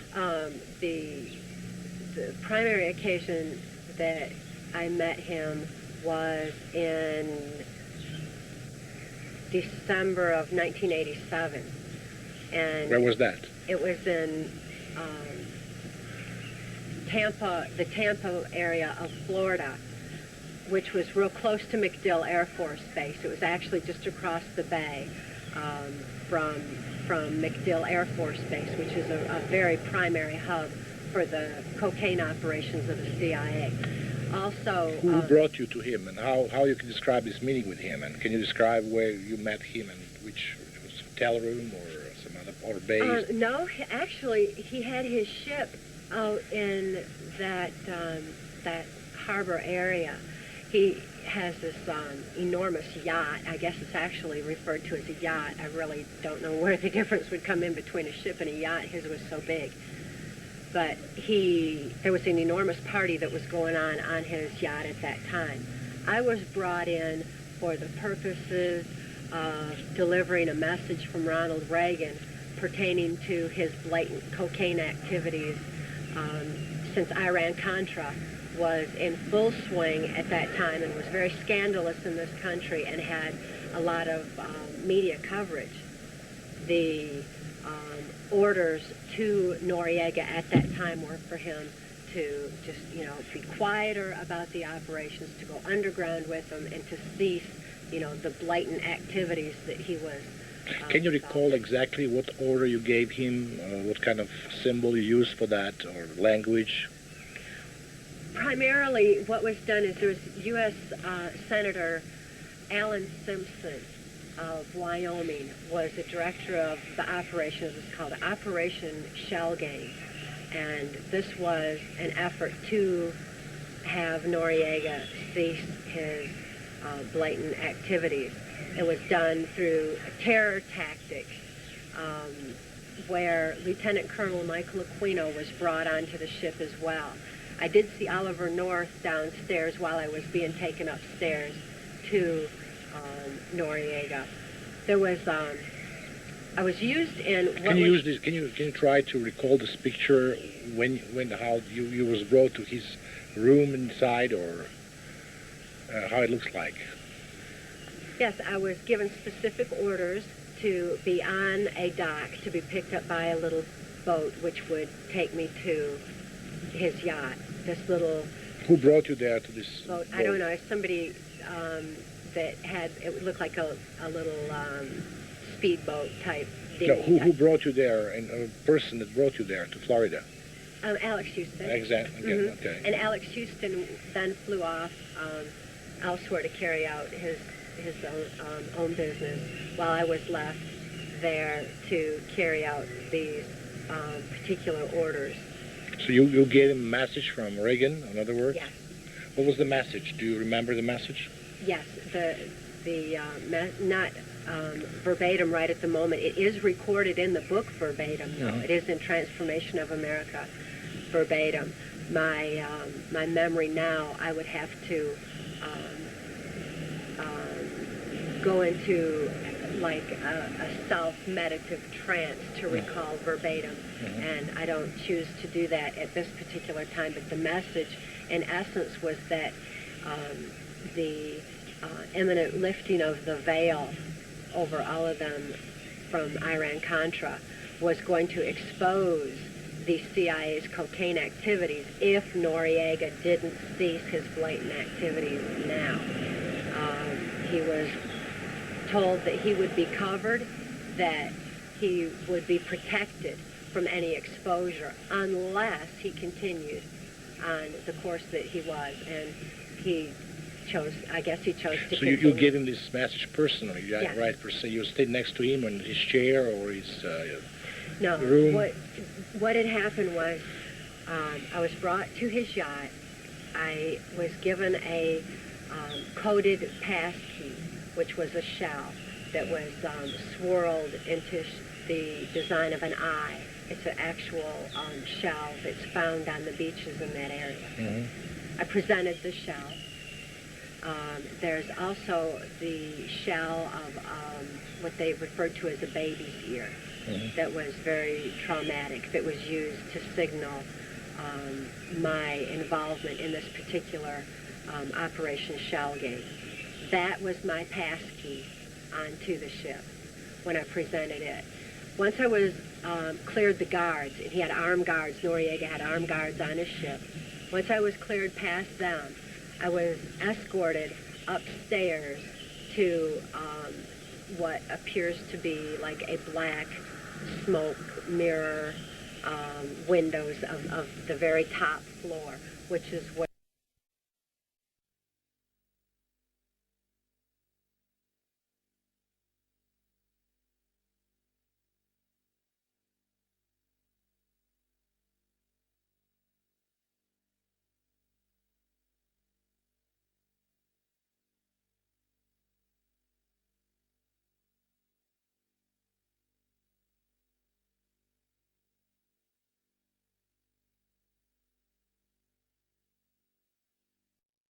I was to meet with Noriega. Alan Simpson was already up there. So he was there present when you Yeah. was there? Lieutenant Colonel Michael Aquino was there. And in essence, they did a modified version of the hands-on mind control demonstrations that I was forced to participate in on the various military bases and NASA installations across this country. That was where the term presidential model came from. In essence, they were demonstrating the latest forms of mind control to people. And this was a modified version of that presentation. And this was done to Noriega to show him not only the latest technologies in mind control, but also to play on his occult superstitions. It was done to terrify him into believing that he would have the wrath of Satan himself on him if he didn't comply with Reagan's orders. He was very terrified by the whole presentation and had run hollering from the room. So the effect was definitely there.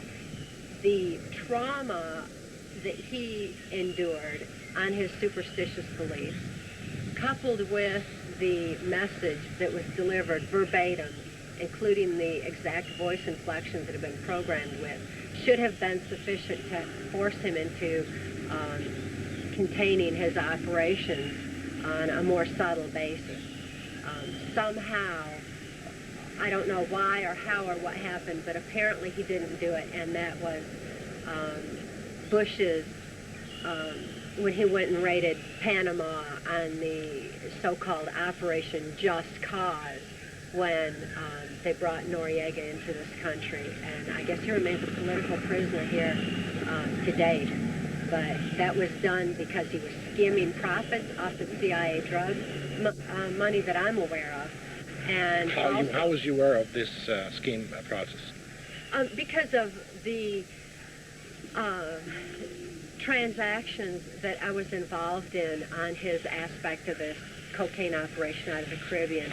I knew that the money would turn up short and that he had already been accused of skimming. Who was about to pick up the money from him? You was in charge of that, or? At times I was a part of that, that particular aspect. So that was how I was aware that he was already skimming. But I was also aware that more than anything, his activities were not being kept secret enough to suit the CIA at that time. They had been so blatant about their cocaine activities up to that point that they did have to quieten them down during the Iran-Contra investigation. I see. So in which respect you was collecting money? So they brought this money through the ships and delivered to you, and you was bringing this money where? Well, oftentimes it was part of the Caribbean operations. I would travel on the Norwegian Caribbean lines, NCL, out of Key Biscayne, Florida, that would go to various ports of call throughout the Caribbean and Mexico. And that was another means of travel for the country music industry. Alex Houston, as a so-called entertainer, ventriloquist, stage hypnotist in the country music industry, would be brought onto the ship to entertain. I was brought on with him as a handwriting analyst that gave lectures on the cruise ship. And then when we were in certain ports of call, then the CIA's drug operations were carried out at that time. Which means, can you explain from a technical point of view? I would have a large suitcase full of money in the early 80s. As things progressed and on into the later 80s, most was delivered as bank transaction numbers and codes instead that I was programmed with, rather than the actual physical money transfer. But early on, the money was actually taken in a suitcase to key places, Key West, Florida, for example, where the operations were in full swing there.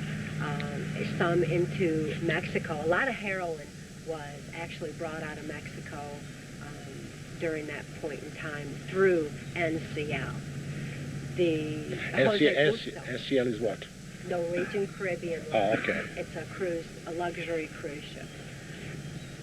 Jose Busto in San Juan, Puerto Rico was a very integral part of the Caribbean operation and would clear the CIA involved people such as myself, where the legitimate immigrations or legitimate customs inspections were circumvented so that he could actually get the drugs taken off the ship through the cargo area instead, so that they would be undetected.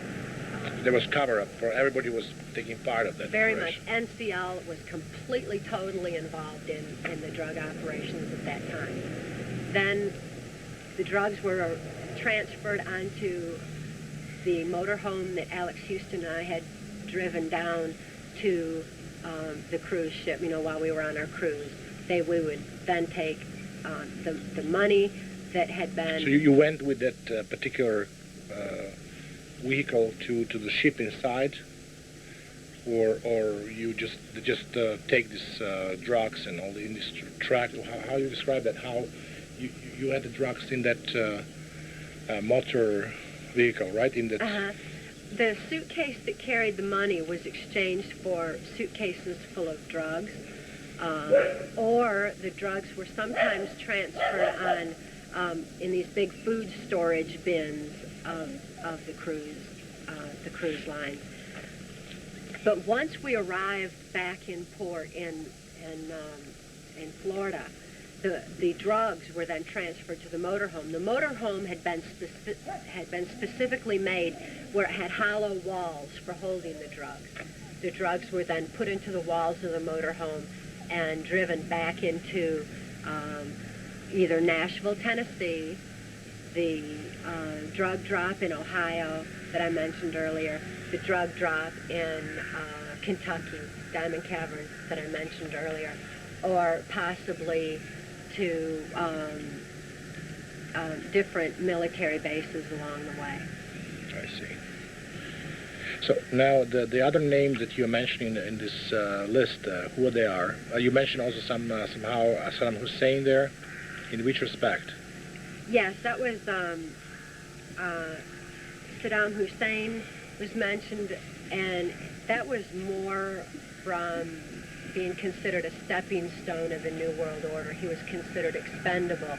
He was set up. The whole Desert Storm war, from what I was privy to, what I was aware of, was simply a setup. As a matter of fact, I had delivered a message to Saudi Arabian King Fahd that the arming of Iraq was just a, quote, mirage in the whirlwind, where which year are you talking about? That Saddam Hussein would be stopped eventually. Which year are you talking about? This was in 1986, I believe. 86. 86. They were already arming Iraq with biological warfare, weaponry, and that was what I was aware of in particular. But the purpose was to attack Iran, I presume, right, at the time? Or? At the time, in the arming of Iraq, it was so that Saddam Hussein would continue, according to George Bush, what I heard George Bush say. When you heard him saying that? At Bohemian Grove, right about that same period of time. When I saw him there, he was discussing how Saddam Hussein should be allowed to continue genocide in his country, so that there would be, quote, that much less for Bush to have to annihilate when the war was actually broke out. And in the meantime, Saudi Arabian King Fahd was being soothed and to understand that the building of Iraq was not going to affect Saudi Arabia directly, supposedly, was not going to affect them directly or be a threat to them because Saddam Hussein was destined to be disarmed. The war was imminent. And this was, back in the late 80s that all this was already established. So when Desert Storm actually came about, it was, it didn't seem like war as the public perceived it at all to me. It was so staged. It was so orchestrated. But Saddam Hussein was definitely considered an expendable. Baby Doc Duvalier of Haiti was also considered an expendable. They used Haiti as a cocaine hub for many years before that particular aspect of the cocaine. Did you have met Baby Doc? On numerous occasions. Where was the first time that you met with him? I met with him in Haiti at his presidential palace in Port-au-Prince. And who brought you there? Alex Houston. You and flew this there, was right? through the Norwegian Caribbean line. Oh, you went with the crew there. Right. Many drug transactions had occurred there before Baby Doc was taken out of power. When Baby Doc was taken out of power, I was aware of Haiti being used as a prototype of mass genocide for the New World Order, according to New World Order plans, and was... In which respect mass genocide? Through the civil wars or through the conflict among the nation in this country or various groups, or how you understood that genocide aspect of the New World Order? Through AIDS, mind control of the masses. What do you mean by AIDS? Do you mean AIDS was implanted there, or? By everything that I know, and it is detailed in the book, it was deliberately brought into Haiti. to, as George Bush said, this is to quote him only, he said to annihilate the niggers at their source. Mm-hmm. And in other words... it was also in Bohemian Grove? Yes. What was Bohemian Grove? He was also referring to South Africa at that time. What does the Bohemian Grove actually role in that whole story? I read your book, but Bohemian Grove was a place where all these people belonging to this club attending. Are they all member of the Rose or one way or another, or just some of them? No. There's Bohemian Grove was a political playground in Northern California, and it's still there today. It's not far from the Presidio, where the so-called Gorbachev USA summit was held. The people that met at Bohemian Grove had two levels that, according to my understanding, one level was the usual membership. The other level was the elite, politically affluent members of the Grove, which included George Bush, Bill and Bob Bennett, Gerald Ford, to name a few, Ronald Reagan. Kissinger as well. I understand that Kissinger is a member, but it was not my experience to have contact with him there. It was my experience to have contact with Dick Cheney. Do you have any knowledge of this operation when Gorbachev was there? There was also some kind of conversation you heard between Bush referring to Gorbachev and all this operation to do Russia, to cut off Russian Union, or to convince Gorbachev on that? The only aspect of it that I was aware of at all, as far as Gorbachev and that effort, was just a shared goal of implementing the New World Order. I do not know the details. I'm not privy to that aspect of it because my operations were limited primarily to Canada, Mexico, Caribbean. So you never have a chance to see when Gorbachev was there or anything like that? No, I was free at that time. I was no longer a mind control slave. I was no longer operational. Oh, I see. But the Presidio is a well-known abuse base. Lieutenant Colonel Michael Aquino has been charged with sexual abuse of children there, for the proliferation of his occult temple of Set, for the blood ritual traumas that occur there. I was taken there for mind control programming purposes. There's the mind control sophisticated technology part building that's located on the Presidio. And the Presidio, like I said, is in close proximity to the Bohemian Grove. So it all kind of intertangles. The same people are involved in both places. Can you give me some more detail about these names that you have there, like drug dealers and drug traffickers and slaves? You have quite a list there. Yes. Other pages, I believe. Boxcar Willie is a country music entertainer. George Bush Jr. is listed for his operation. Do you have a knowledge you met with him? Yes. Who was the man? How do you describe this man? George Bush Jr. Took Kelly off on several occasions. You mean sexually abused her?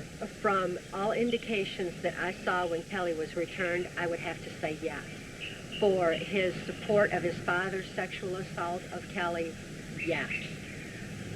George Bush Jr. was covering for his father. What is his second name, first name of George Bush Jr.? Also George Bush Jr., yes. Right? He's now, what is his position now? I believe he's governor of Texas. Oh, I see. At this point. I see. But when I knew him, he was, this was back in 1986, he was at the Mount Shasta compound. He was also at Ronald Reagan's,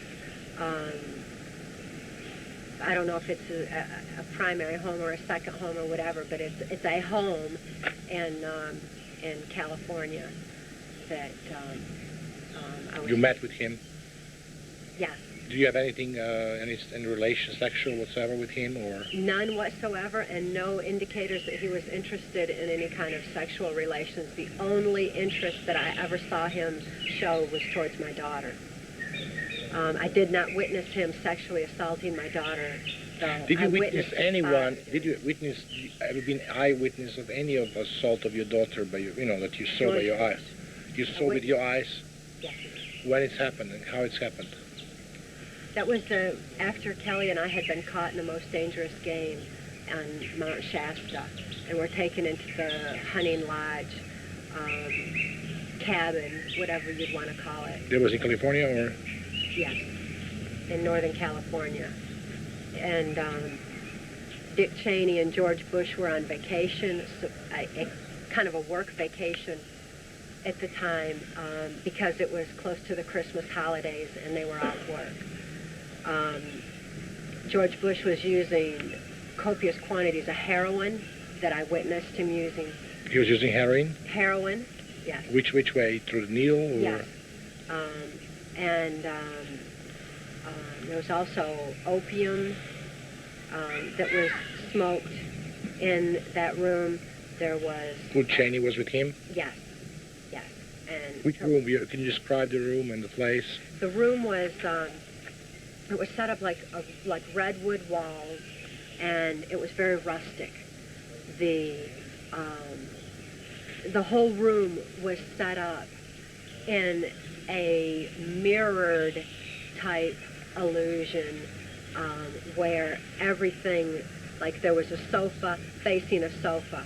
They were both black leather, and they looked exactly the same, and they were facing each other. Two armchairs were positioned opposite each other, so that it appeared to be, in looking in the room, the whole room appeared to be a mirror reflection, but it was simply actually designed that way. Because, like, George Bush was sitting in one chair and Dick Cheney was sitting in the other. They were naked? When Kelly and I were brought in. They were naked? Or? Eventually, yes. When we first came in, no. But they did both unzip their pants and were making lewd remarks to Kelly and I both. Both of them were very high on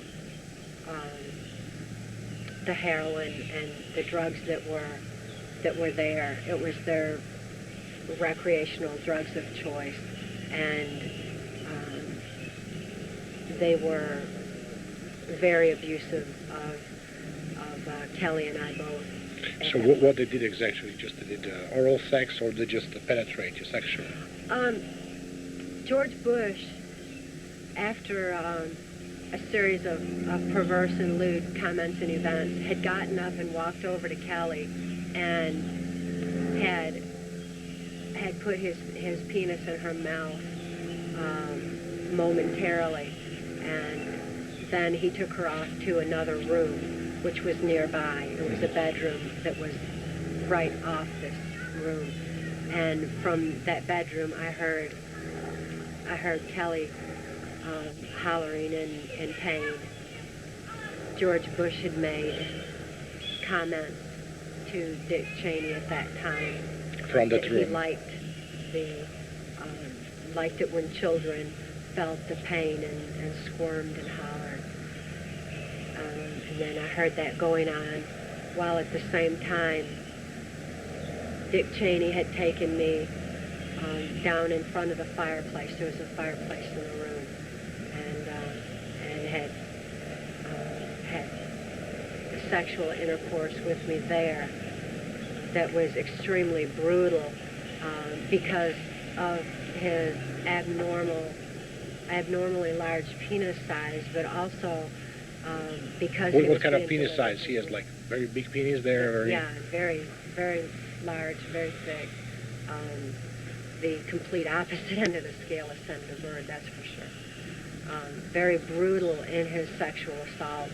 He's aware of his size being painful, and he would dislocate my jaw to sexually gratify himself in my throat, and he would actually slide my jaw out of joint, and I have permanent damage to my jaw from Dick Cheney's sexual assault alone because of his unusual size. So that was a very traumatic event. The whole thing was horrible enough to have actually shattered some programming that I had at that time, and I had to be reprogrammed at the Presidio following that traumatic event. As we drove from the Lake Shasta area that we had driven to, we were taken by helicopter to Mount Shasta. So when this was over, we were transported again by helicopter back to Lake Shasta where the motorhome was. And at that time, Kelly was literally dying. She was unable to breathe. She was running a very high temperature. She couldn't move. Her kidneys and her whole back were hurt from George Bush's sexual assault. Thank you.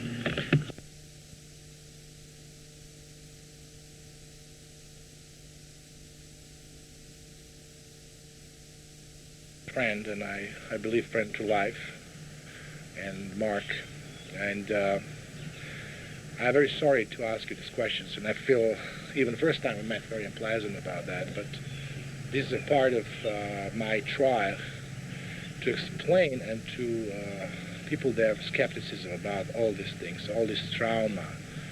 How you describe this trauma that happened to you? How they've been working and experimentizing on you? What is the size they've been using? Can you give us some more guideline on that?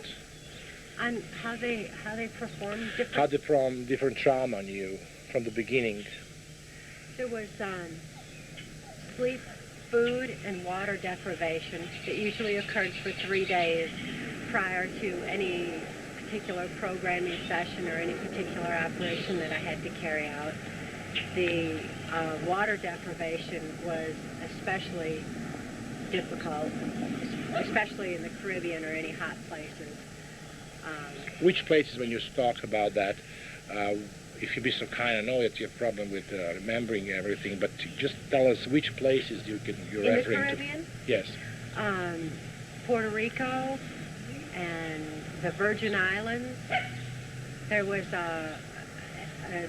what it was called an out island for NCL. It's a small, remote island, not too far from the Bahamas and not too far from Key West.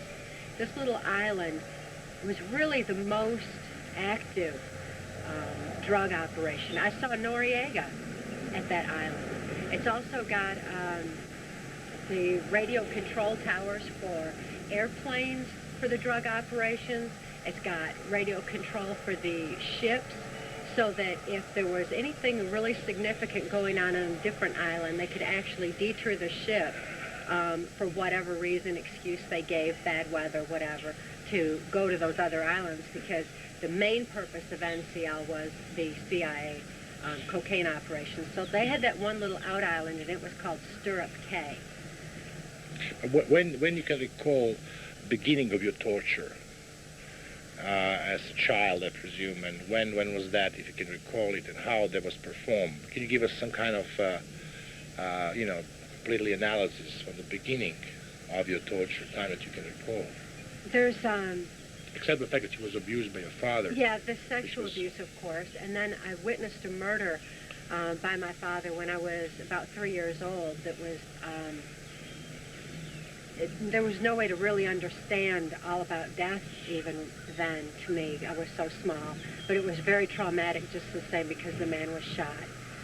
He had stumbled onto our camp while we were camping out on the high banks near Muskegon, Michigan, and it was hunting season, and he was a hunter, and he had happened to stumble onto our camp while my father was passing us kids around the campfire to my other uncles who were also sexually abusing us. So in other words, your father was having sex with you and Yes. your brother? Yes, when this guy happened to accidentally stumble onto the campsite. Mm-hmm. And when he realized what he saw, he turned to run, and my father shot him. Was your father ever prosecuted for that? No, not at all. Not at all. There was no problems that arose from that I was ever aware of at all. It certainly created more problems in my mind.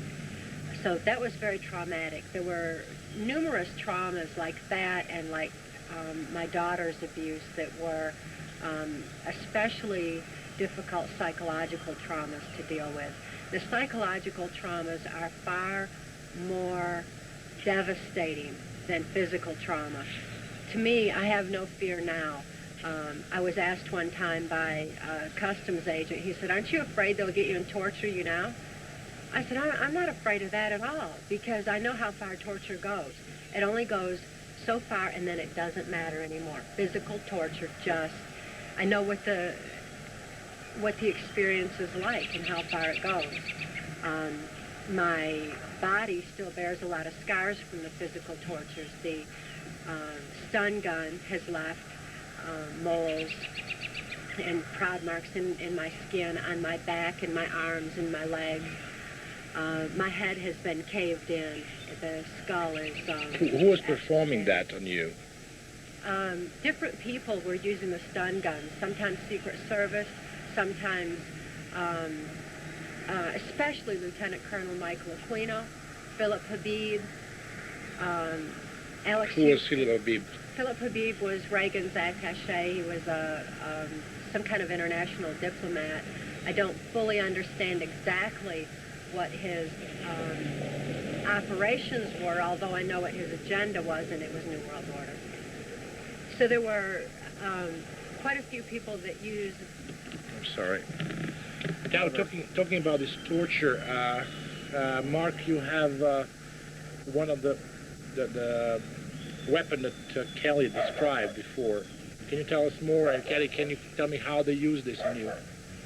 Well, this is one variety. There are many varieties of these things.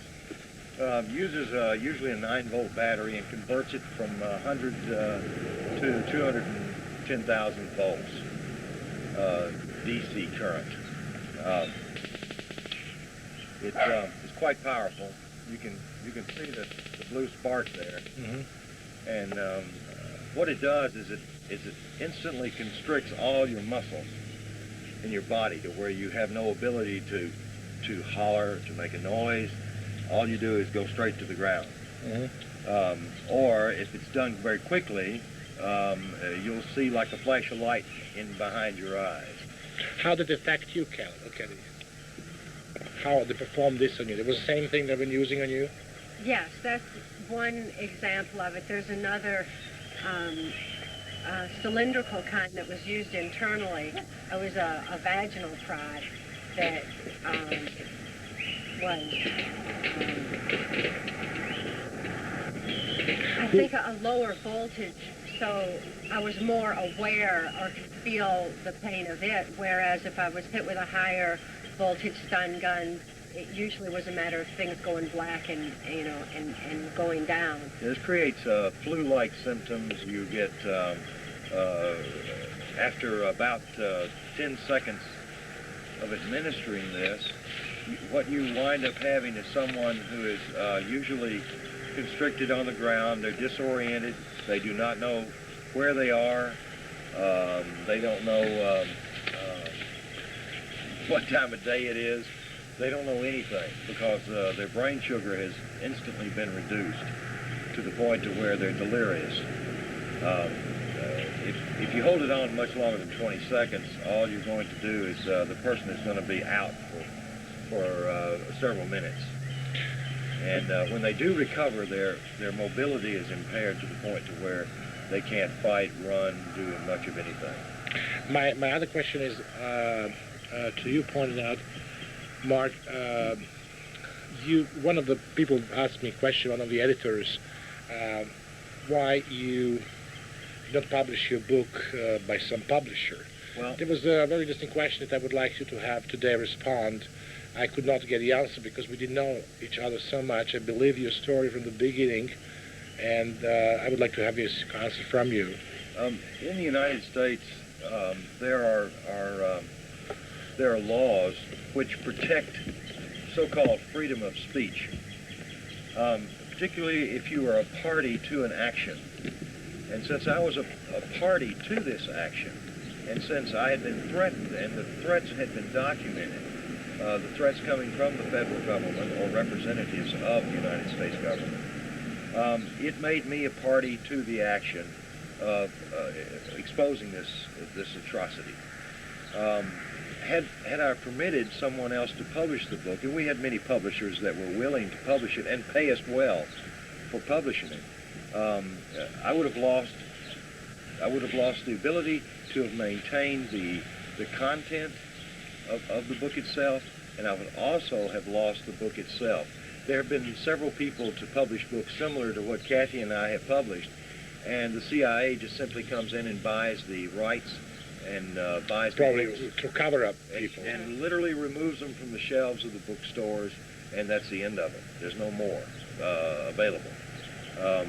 So your aspect was not exactly to make money, to make sensation out of it, and that's No. the reason that I felt you both to be in the very same, because my motive is to expose that mind control operation of humans as something very dangerous, and something has to be punished all over the world to the media, and I will do my best in my effort to do so. But I'm very glad to hear that kind of answer from you, that you were not particularly gain was to get money out of it and to be a rich man and to get out of it. At several points in the past 8 years, Cathy and I could have sold our story, and if we agreed to be silenced, we could have sold it, and she would have had enough money to have lived off of the rest of her life, and I could have recovered my life. I invested more in this than anyone would be willing to pay me, frankly, because I was willing to do it, and I did it willingly. But there's no amount of money that can silence us. That's absurd. It can't happen. Another aspect that I noticed is, as a man who is following now, we became friends, and I'm really very much listening, and I really appreciate your company, was the way how you met together, and the way that you simply dedicated your future life to something that you didn't know about, and what will be happen out of it, something that is very dangerous, but your probably inside soul and inside instinct tells you that maybe that is your dedication to the humanity, that you somehow to your previous job didn't get as satisfactory, I believe. Well, as you know, during the late 60s and early 70s, I was exposed to, as a United States Department of Defense subcontractor, I was exposed to some MK Ultra or mind control experimentation, legitimate experimentation that didn't involve torture. It did not involve any sort of trauma. It was more in line with rehabilitating criminals and people involved in mental institution settings, also with apes and dolphins. Behavioral modification programs is actually what they were entitled. But what I learned from those experiences and from what my own research led me to believe was that mind control, or external control of the mind, was perhaps the greatest threat to mankind's survival. Certainly it's the last freedom that we have that is not currently being encumbered on a mass scale. It is encumbered on individual scales, like Cathy is telling you. But when presented with the opportunity, and I look at it as an opportunity book, to actually make a positive difference, I found no alternative. There wasn't a choice. Had there been a choice, logically, I would not have done what I did, but there was no choice. The choice was very simple: to rescue Cathy and Kelly and to get this information into the public's ear. I just didn't realize it would take me so long to accomplish this goal. There were so many government secrets and personal reputations staked on the belief that I couldn't be deprogrammed, and I know I'm extremely fortunate to have survived all of this. But they were wrong in believing that, because they made that belief predicated on their own immoral thought processes, and they're limited in their thinking by their own immorality. They never considered that someone like Mark would use the information that he had for good, to actually help not only me, but to help humanity. But I think the most,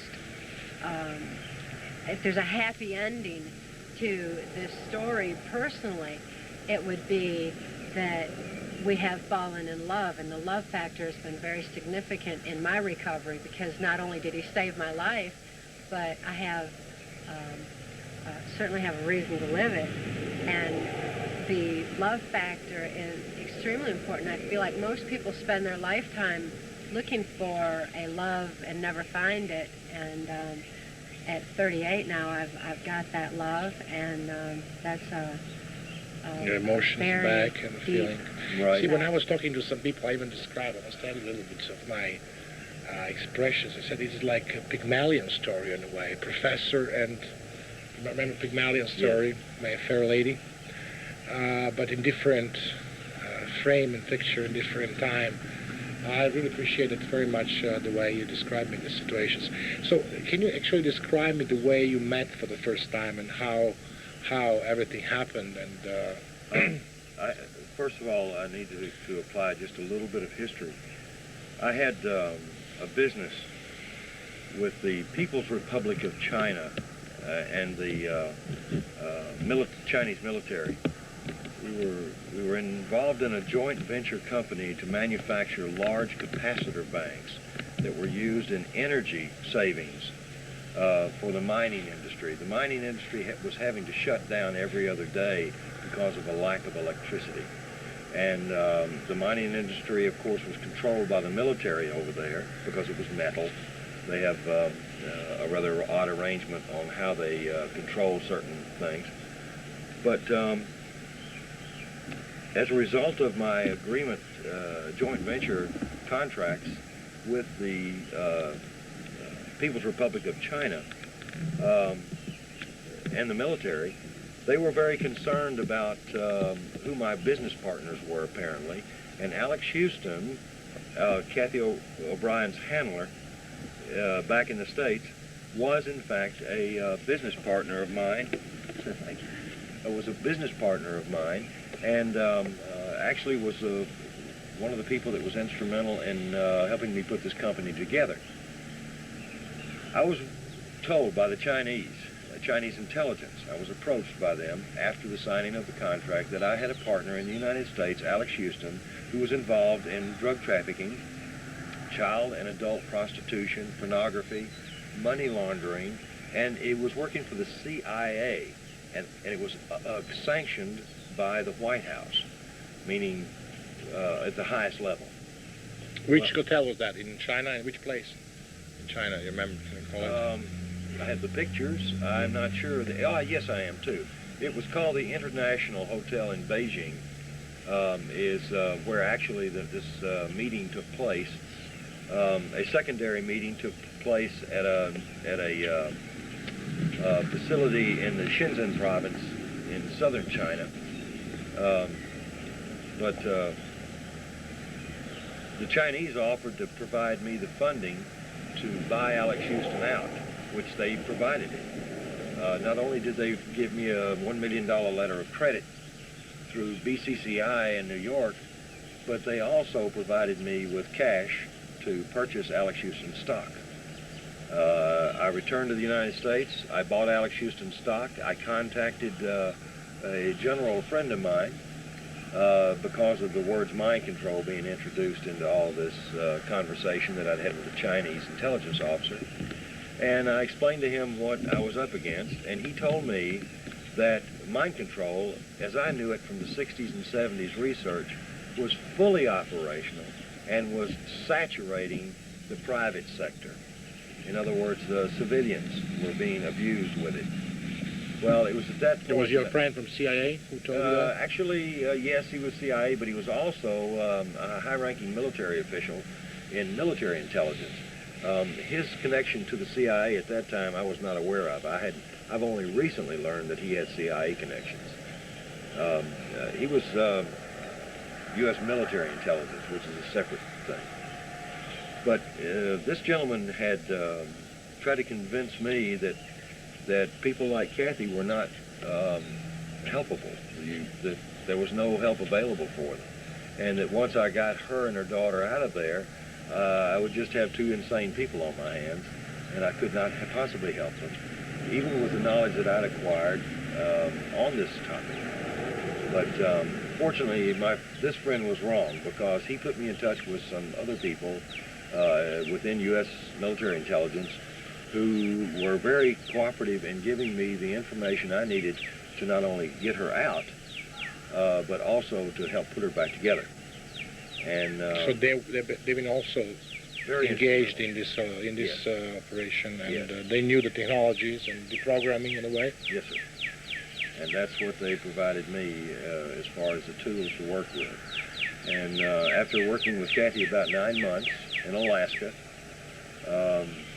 she had reached a point to where she was not dissociating or going into any sort of trance. She was quite competent, and I felt could withstand the rigors of cross-examination by the federal authorities.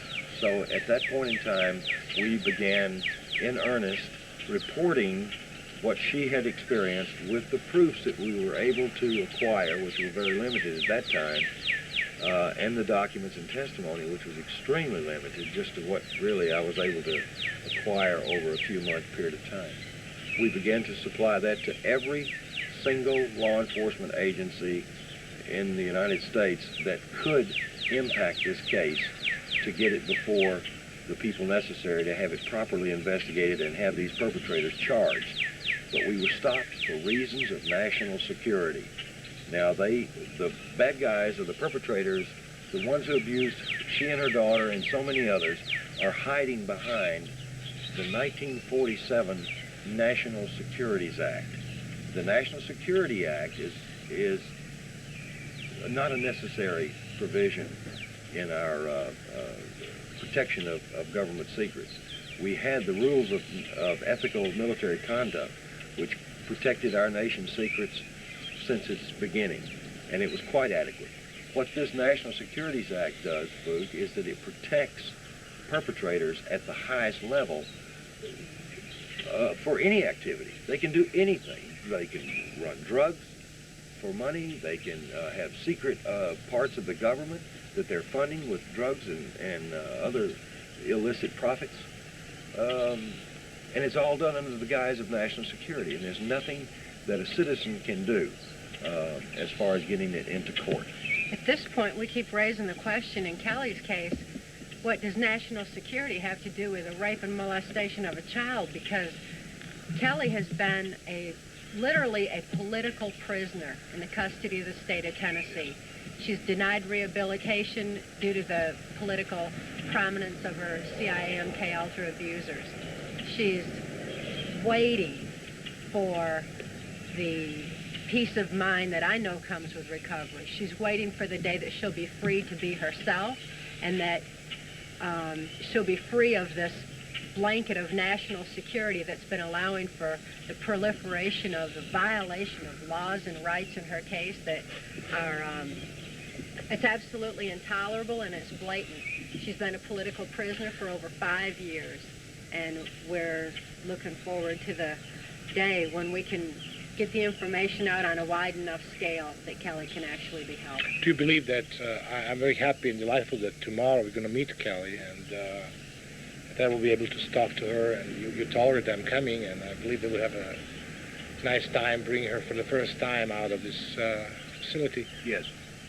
Do you believe, Mark and Cathy, that there is some help for her, that someone will be able, with full knowledge of that destructive technology of controlling of human minds, to work out also with Kelly, even if she was exposed to the project? There's no technology available in the private sector. Civilians have not been given that technology. In other words, the psychiatrists and the psychologists that are in this country and abroad, I don't know of any of them that have access to the technology that is required, that I'm aware of, to help Kelly.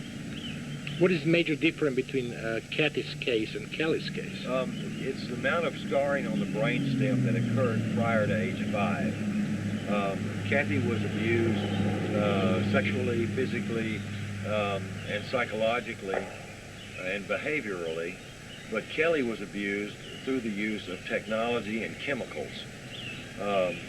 Kelly's abuse goes much more pronounced. The brain damage is much more extensive, and Kelly has a wonderful chance for recovery. A wonderful chance. She's extremely intelligent, for one. If in fact we can force this government to at least, and this is what all of this is about, to at least release the equipment that I know is available that would put that child back together so that she could be a normally functioning adult. In the meantime, we've nurtured her on a soul level, at the very essence of her being, with love, understanding, and compassion, and also been able to give her an insight and understanding of herself and why she's in the situation that she is, rather than recovered, because her own desire to recover, her own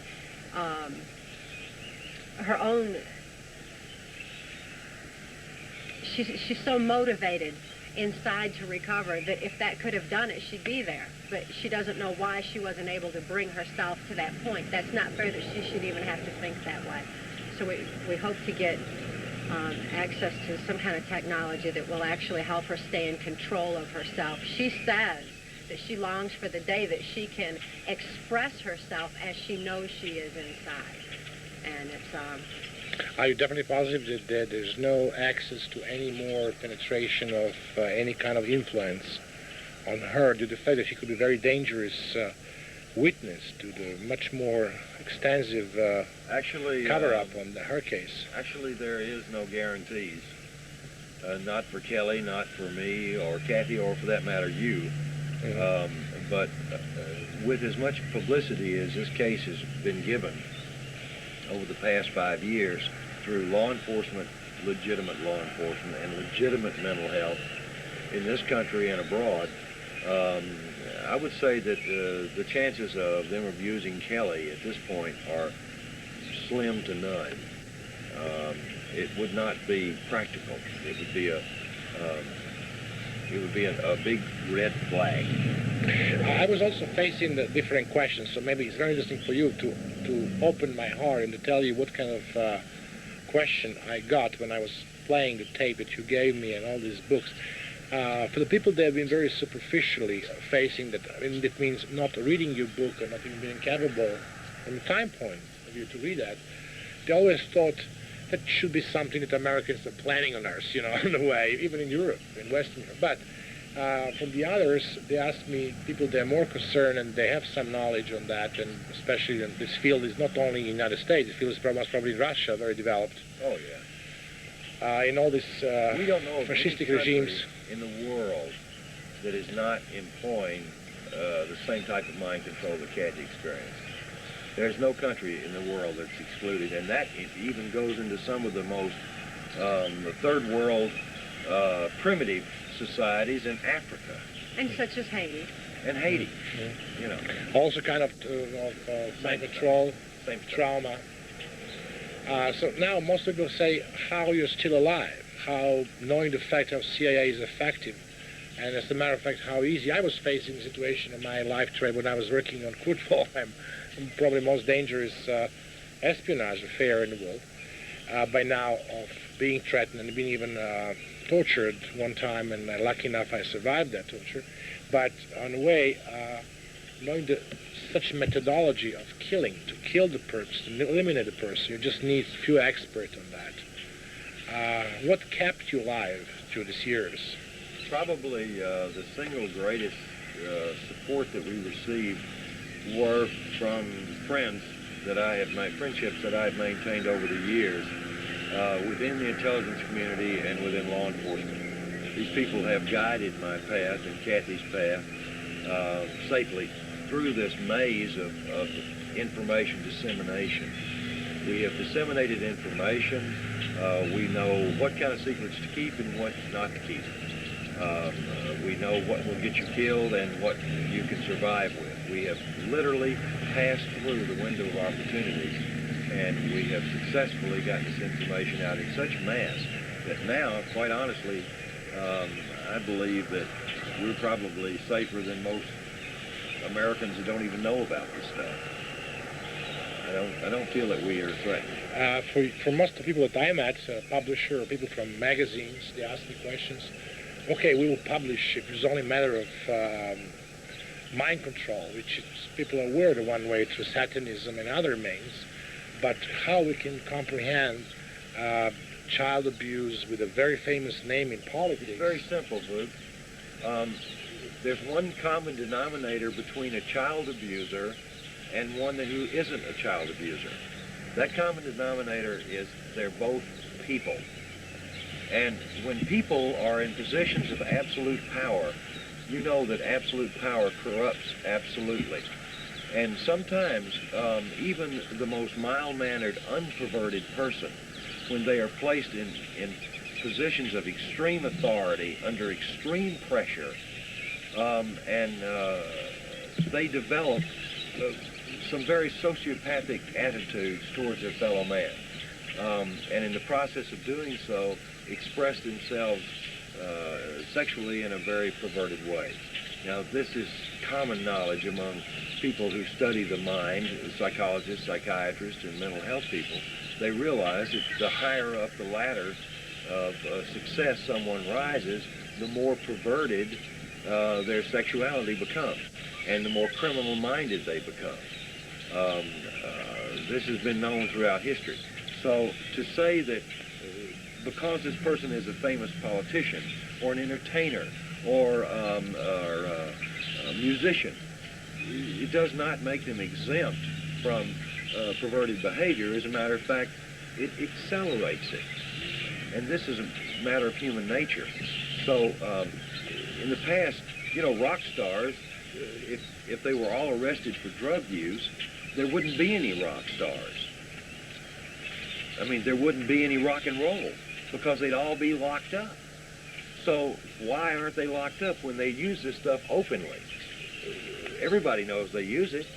They use it because they buy it. So that means they're buying it, they're selling it, they're using it, and they don't go to prison. It's because of society accepts it. But they will not accept someone sitting in the audience using it while they're watching these rock stars use it. Politicians, on the other hand, pass laws to have perverted persons locked up. But they themselves are practicing the perversions, and they are above the law because they have placed themselves that way. So that's really the only answer that I can think of logically to answer your question. Other means that other questions I was asking you, there's other questions was asked from the people that I was showing this film to, was what is the perspective of majority of Americans? Are they aware that they came to the stage of very strange situation, which we know as Orwell 84 book, by Orwell book 84, as total control. You know, we was having a lot of films on that, and it's right. Hollywood industry is full of those films. How do you think, because you have access to reality, you have access to be with Cathy, who was actually one of those robots that we was watching even in Hollywood by the time. What is your opinion about this country, where this country is going? Is that phenomena scaring a lot of people in this country? George Orwell, in 1949, gave us some pretty grim predictions based on some theories that he had developed based on some technology that he knew that were being developed. George Orwell had connections into the intelligence community, both British MI6 as well as CIA. In those days, it was the OSS. George Orwell, when he wrote his books, many of them, he predicted a society which would, through natural evolution, be controlled through its own technology. Secret knowledge equals power. And when you have secret knowledge, technologically speaking, you can control whomever. For instance, the United States is in control of the world at this time due to its technology advancements. Now, technology has a way of not being a tameable or protectable asset. As a matter of fact, more espionage is committed in search of technological secrets than any other single piece of secret knowledge or information that any government or corporation can contain. So secret knowledge is very, very important for control. We as a people are not, as an average American person, are not aware that the government is about 25 to 30 years ahead of us, technologically speaking. Now, VUK, I ask you, the camera that you're working with right now was not even thought of 25 years ago, much less available. So technology, if you removed everything from your life that was not in existence 25 years ago, you would practically remove everything that you have, including some of your clothing, because of technology. Man has got to evolve through this technological breakthrough. We will defy what George Orwell predicted, and which has come true. Big Brother is in fact watching us all, but through the use of technology. But mankind will and must evolve through it, or mankind will fail as species. From my perspective, people tend to pick and choose what they want to believe of my victimization predicated on their own experience. And in the last 5 years, people can relate to it more because it is their experience. More and more people are affected in some aspect by mind control. They're affected by someone, a loved one that's in special forces with the military, or someone who has been affected by occultism and blood trauma and mind control through that. There's people affected through child abuse scandals that are not seeing any justice in this country. There's people that are most widely affected through the global education process that's been implemented in the school system. That's where the education system has been changed and designed to increase the children's learning capacity while decreasing their ability to critically analyze. It's making them robotic. They come home to their parents as children that their parents don't even recognize anymore. They don't know who those children are. It's like the young man who goes off and is recruited by the military and then is put into a special forces training, and he comes back and he has no memory of any of his personal life. His parents barely recognize his persona, and his loved ones no longer even know who he is. Now, this isn't to say that global education is the kind of experience that I had. No. My experience was extreme, and I was totally robotic. These kids are coming out of school in a slightly robotic state. They're coming out with a completely different attitude towards life. So there's like a sliding scale of mind control, but nevertheless, more and more people in this country are affected in one way or another. So they are wide open to that reality. Plus, with the erosion of our constitutional values, with our country having been just completely eroded morally and financially, people are opening their eyes a little bit. They're beginning to ask questions and demand answers as to what went on. So they're more ready to accept the information. Our government has created total chaos in this country by flooding the streets with drugs. That's drugs that are addictive, drugs that are debilitating, and drugs that will capture all of the not only disposable incomes of the lower class, middle class, upper class, but also their entire life savings.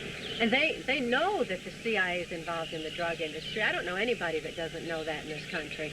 The average drug dealer on the streets, just kids, know that if they're not part of CIA operations, they're going to get busted. So that's the word on in the slums to the kids that are selling drugs on the street corners. So people are aware that there's a big problem in this country. So what kind of society is a society between slaves and masters, or which way are we going to? Which way this government is Take bringing? a look back in history and see what Adolf Hitler's vision was for his New World Order, and that's exactly what we're headed into. Unless we get the information out.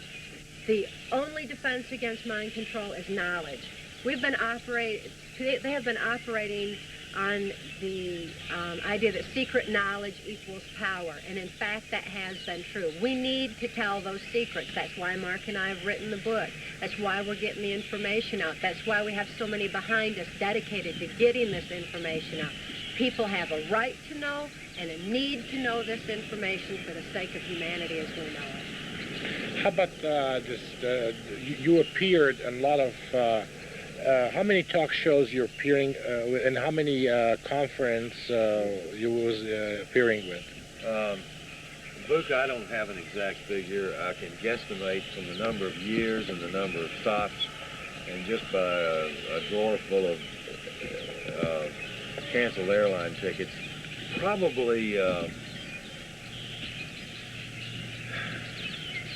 150 personal appearances, and probably With Cathy together, right? oh, always. And probably twice that many radio and television shows, both in the United States and Canada. When the television shows will be taking place now? Television shows? The TV shots were usually limited to news people coming in to seminars and taking 5-minute, 2-minute, 1-minute film clips of what we were talking about. We have done a couple of on-camera interviews with some people, investigative reporters, and those have been aired in various markets. We did one 4-hour segment for a Christian broadcast group, which was aired in 30-minute increments, 8 shows. You have this on tape here? You have this tape? Actually, I can get it. The master I have here, I copied it so many times, it's finished. It's a lousy interview. Okay. I'm not pleased with it. It was back in the early days where I was unable to say some of the things that we wanted to say because we did not have hard proof or hard testimony, corroborating testimony. And the media is so controlled and censored. We've had to do this. We've had to do this a difficult way, making copies and getting information out. And now that we've got the book, at least it's an easier, more comprehensive vehicle for getting the information out. I mean, you was together with 60 Minutes once, and they were doing a story. What's happened with that segment and how the situation was looking like? That segment was filmed in California, videotaped, and the interviewer, with tears in his eyes, told Cathy that someday her story will be told, but not now. In other words, and off camera, I asked him, I said, "Where is this tape going?"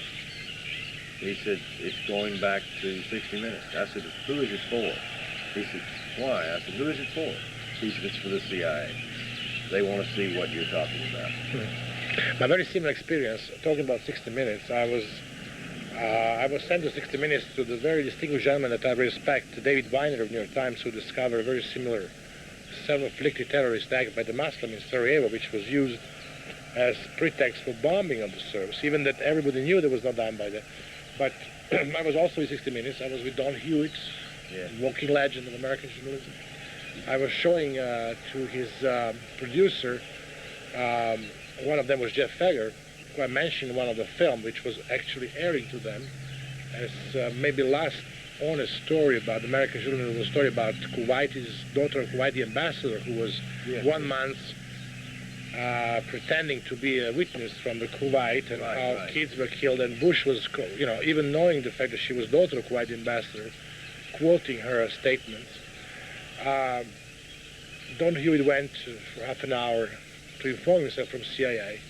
He came back and he said, "Your story is right. I cannot air your story because they will damage the whole industry of media. They will damage the whole thing. So I'm very sorry. That is the biggest challenge I ever had. It's the biggest conspiracy that I heard of. But I'm sorry I cannot make it." End of discussion. So I understand that some topics will never, but I hope that this topic will be very soon aired in the future and they will do something about that. Well, it's happening now. As I mentioned earlier, we've had more press,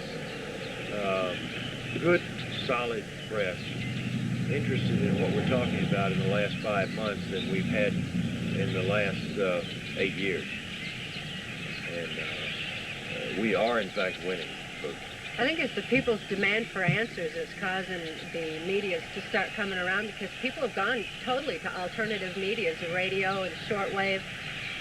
And what they call underground newspapers and things like that, which are in essence patriot newspapers. But there's so many people, the majority of the people are turning to the alternative medias to the point where the mainstream media is going to have to just get with it now or lose out entirely. I mean, it's just time for it to turn around. The demand of the people has risen to that proportion in this country. Exactly. So you're planning also, I was told that, what you can tell me about this global education order? What is this all about, and how you understand it? We didn't have, or we're not aware of that in Europe for the time being. Makes me wonder if it's under a different name. There's a lot of different names that's used in this country, in Canada and Mexico that I'm aware of. The Global Education 2000, Goals 2000. In this country, it's referred to as America 2000, outcome-based education. So there's a lot of different names. But in essence, it's a form of teaching that is a method of teaching through computers and headphones that affects the subconscious more directly. The same stuff we were working on in the 60s and 70s for NASA, so that astronauts could remember everything that they saw while in space. Some of those same principles are being applied in our schools using simple computers. Back in those days, though, they didn't have simple computers. They were quite elaborate. It would fill a room with equipment now you can have on your lap. So what is the philosophy behind, also on the control of the masses, or what is global education? What it is an absolute control of the masses, and supposedly a control on the gross national product, the productivity of these children when they emerge as adults and are going to be in a work environment. It's a very easy way to put them into certain classifications very quickly, very simply, and everybody does the same job that they're assigned supposedly much more efficiently. There seems to be a tremendous amount of questions of whether or not that could actually happen. In some areas, I can assure you that efficiency does go up, but creativity goes down. And our species, our human species, has evolved because of its ability to become creative. Once our creativity is stifled, then we will be plunged into a dark ages that would, I suppose, rival anything in history. So we're on the threshold for that now, Bruce. When I was forced to work under Secretary of Education Bill Bennett during the Reagan administration, I was forced to deliver a message to the state governors at a convention that was being held. And this particular message included the idea that they could control the future by controlling the children, and that by controlling the information that the children learned, and in other words, adjusting history to fit their own agenda, that they could actually be affecting the future. And in essence, I suppose that that's true, that children are our future. But how you explain the phenomena, how many people that you believe and how many programs of mind control are existing now, and how many people that you know that were together with you? You was also mentioning School of Charm, something like that. As far as the charm school where the sex slaves in particular were taken through, and there were a half dozen to a dozen girls going through at a time for a 3-day course. And there were so many mind-controlled slaves in my own controlled environment that I genuinely believe that the whole world was involved in mind control. I thought that's the way the world was. There were that many. I don't know the exact numbers. But where was that school located, and how many people was attending? Can they call it course?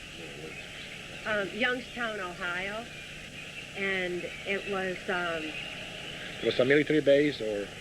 No, actually it was part of the university area, and it was an old museum-type house that was used by a banking family here that's quite affluent, the Mellon banking family.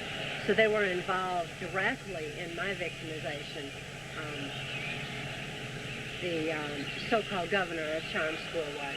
And that was Stuart Crossman-Mellon that I'm aware of.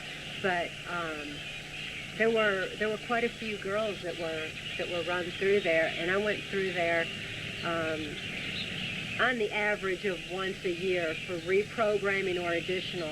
What kind of program is there? What they taught you there? To fulfill different perversions. For example, there was an oral sex program that involved not breathing for an extended period of time, so that the man would be gratifying himself in the throat without allowing for any breathing to go on, and he would actually become so excited by the idea that he could be suffocating the girl that that would be his sexual thrill. And that was one thing that we were taught. It was called a 3-minute miracle, to be able to sexually gratify someone before you were killed. And I am aware of girls that died exactly that way. Other perversions included bestiality and the bisexuality. There were numerous perversions. It was done on university and in a special area of the university. Who was a teacher there? No, it wasn't associated with the university. It was just near the Youngstown University area, within that Mellon home. So it was nobody actually lived there. It was used strictly for bringing girls in on occasion. I really don't know how often the doors were open, if they stayed open or if they only opened them on certain occasions. Is it the bank that was involved in this drug trafficking and a lot of scandals in the United States? Yes, Jim Trafficant was involved, and he's a U.S. congressman that has infiltrated the patriot groups, acting like he's somebody that is concerned for the welfare of our country, when in fact that's not his agenda at all. And he was one of those. He and Dick Thornburg were among those that would test the girls to see if they could actually be released from charm school. It was very torturous. Okay. So Mark, you have some additional material that was requested from a publisher and people from the media in Europe that you would like to present me today. What material are we talking about that you will be giving, supporting your book and your thesis? There's been a variety of publications that have been put out over the past, we'll say 5 years, that support the vast majority of everything that's in our book. A General Russell Bowen wrote The Immaculate Deception, subtitled The Bush Crime Family Exposed. He goes into Bush's worldwide oil deals, his arrangements that he has made with the Arab world, his cocaine business and drug business out of the Far East as well as out of South America. General Bowen worked for George Bush, and he worked for the CIA for a number of years, and actually believed that he was importing drugs to be distributed in the Soviet Union. He felt like this was part of the psychological warfare that we were waging against the Soviet Union. He did not realize that George Bush was actually putting these drugs on the streets of America. And when he did, he began to testify against his own government, and as a result wound up being imprisoned himself. Now, Russell, or General Bowen, is now living in Peru. He moved about 5 weeks ago. He moved actually the third week in February of 1996 of this year. But he did produce a wonderful document called The Immaculate Deception.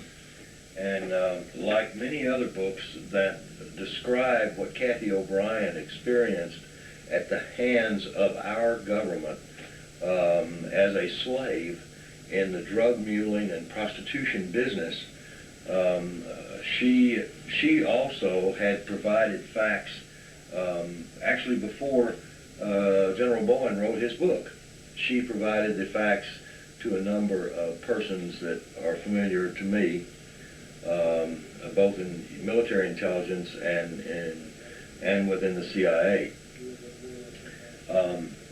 In addition to just this one book, we have probably our largest single files are medical documentations.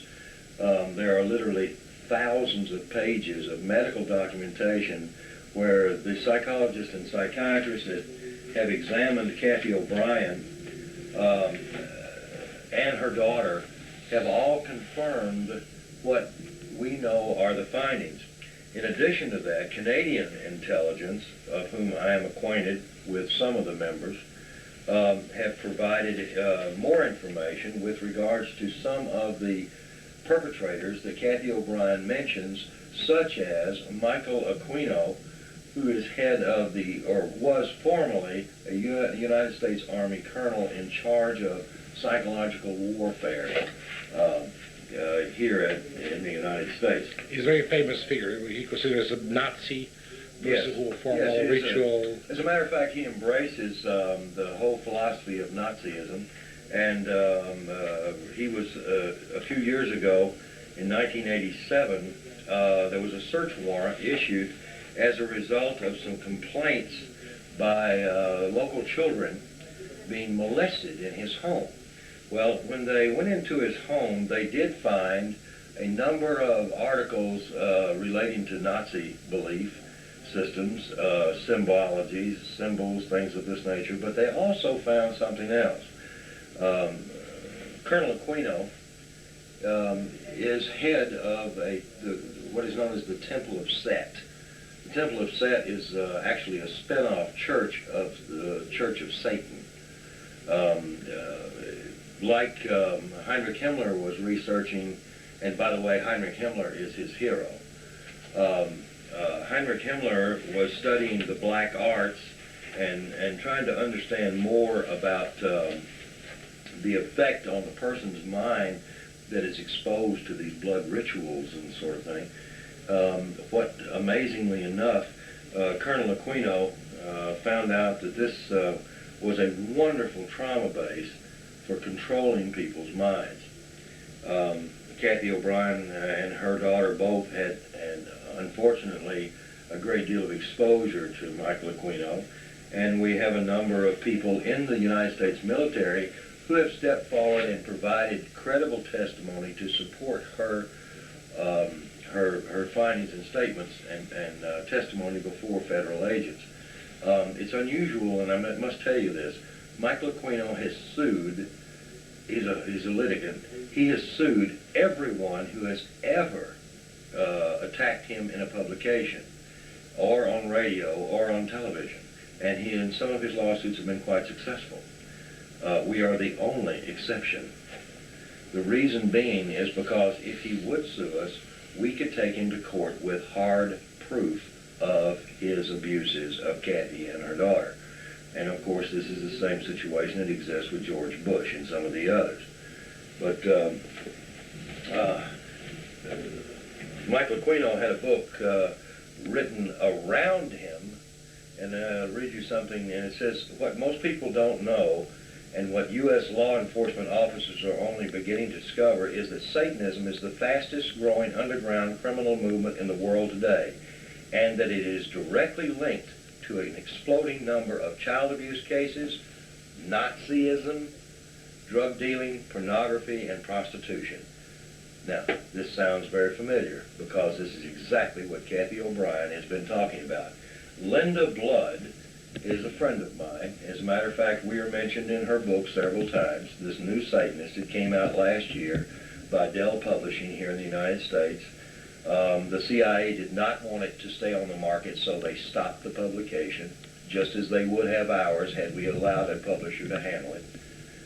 But this particular book literally rips off the covers of secrecy concerning Michael Aquino's use of Nazism and blood traumas and Satanism to externally control the mind through trauma. I noticed that in most of this book that you provide me as extra material to your book, we are facing a similarity between Nazism, Nazi Germany, and the United States today, or George Bush, World War order. In all this material, is it coincidence, or you believe that it's formally like that? I believe, like many intelligence officers believe, and many federal officers believe, who are associated closely with the mechanism in Washington, that Nazism is alive and well in this country because it was just simply exported from Germany in the 40s. I'm adamant to say that I don't believe Nazism ever died. I just think it was resurrected over here because, as our conversations earlier in the day concerning Project Paperclip have proven, that we imported all these scientists with all these ideas and how to create chaos in a society, and they have done an excellent job.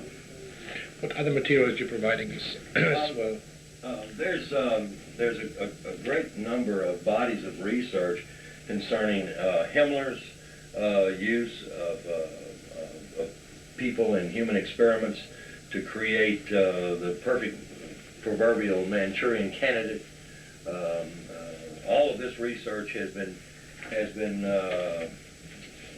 actually collected by a number of top-notch physicians and lawyers around this country. I've been very privileged to have been a part of contributing from my experience in the 60s and the 70s working for the Defense Department and being associated with the project known as MK-Ultra, which is, of course, the United States government's code name for the mind control experiments. In addition to that, there are, and this is some of the lawyers' briefs about what they have discovered so far as the secret government goes in our country that is actually undermining the efforts of every good person in this country. The Mormon Church, of course, is highly affected, much like the Catholics are, because their belief systems have actually been. Here's an article here. Top Mormon officials probe member allegations of satanic abuse. The Mormon Church is literally under fire right now because they're claiming that better than 60% of the children in the Mormon Church in some way or another have been sexually and psychologically abused in their daycare settings and other church-sponsored functions. It's really it's reached a point now of epidemic stage in this country. You know, Luke, in 1980 there were 200 cases of this dissociative identity disorder that the American Psychiatric and American Psychological Associations had actually published.